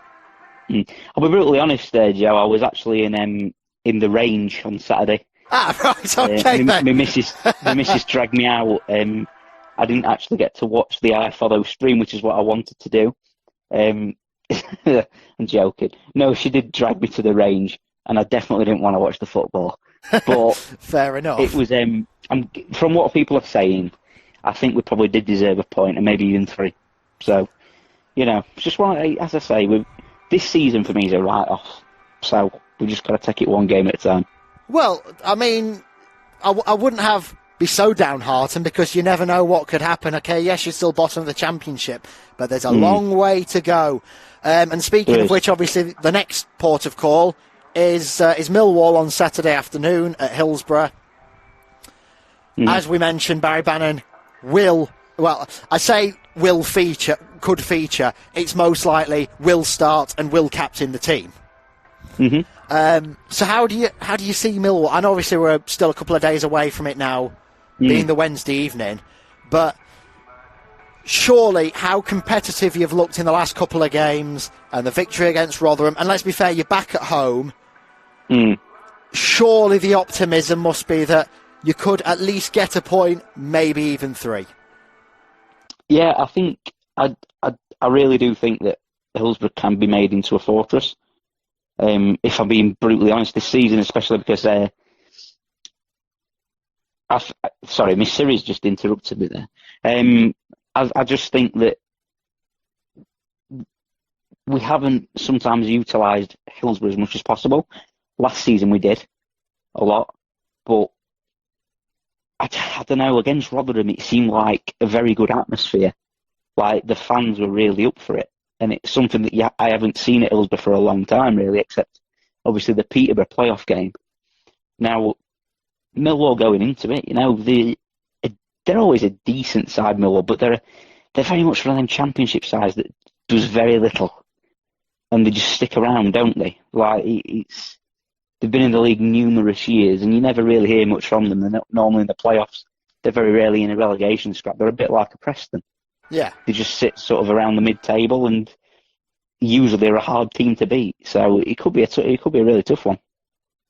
Well, we shall see. Obviously, we're not going to do score predictions tonight because we'll do them in our group chat off air. But that's Sheffield Wednesday. George, thank you very much for joining us. You're welcome. So that's George Barber, our Sheffield Wednesday expert, reflecting there on Sheffield Wednesday's 1-0 defeat away at Bristol City. Just before we go here at the Express Worktops Stadium, let's just run you through all the full-time results here across European football and in the Northern Counties Eastern League Premier Division. So we'll start in the Champions League. Bayern Munich 2, Galatasaray 1. Harry Kane getting a brace in the last 10 minutes and Bayern Munich sealing the victory. They're still playing. It's Copenhagen 4, Manchester United 3 into 2 added minutes of additional time at the end of the second half. A brace from Højlund, a penalty from Bruno Fernandes, and Marcus Rashford getting sent off in the first half there.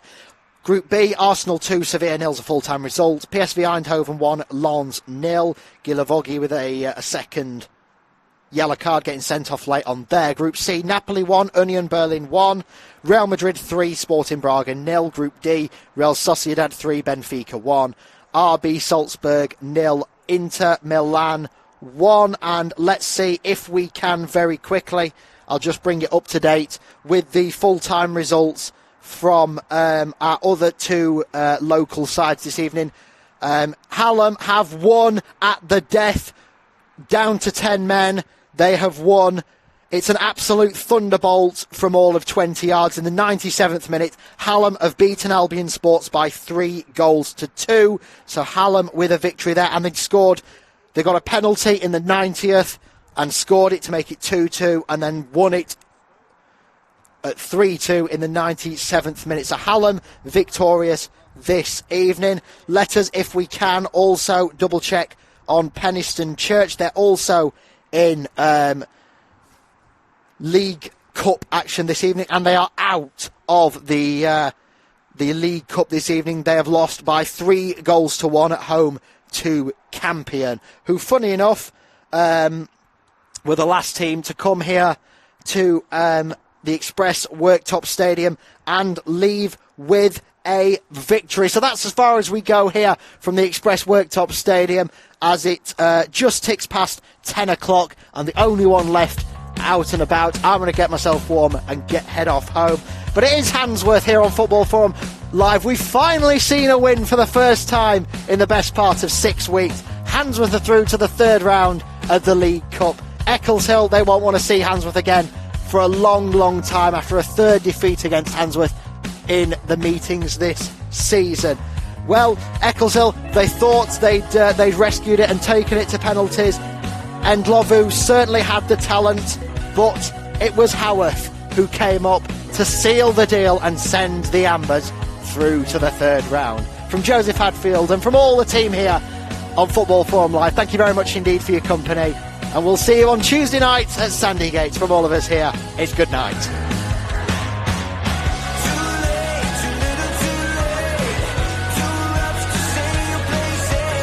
With the latest from the Steel City, this is Football Forum.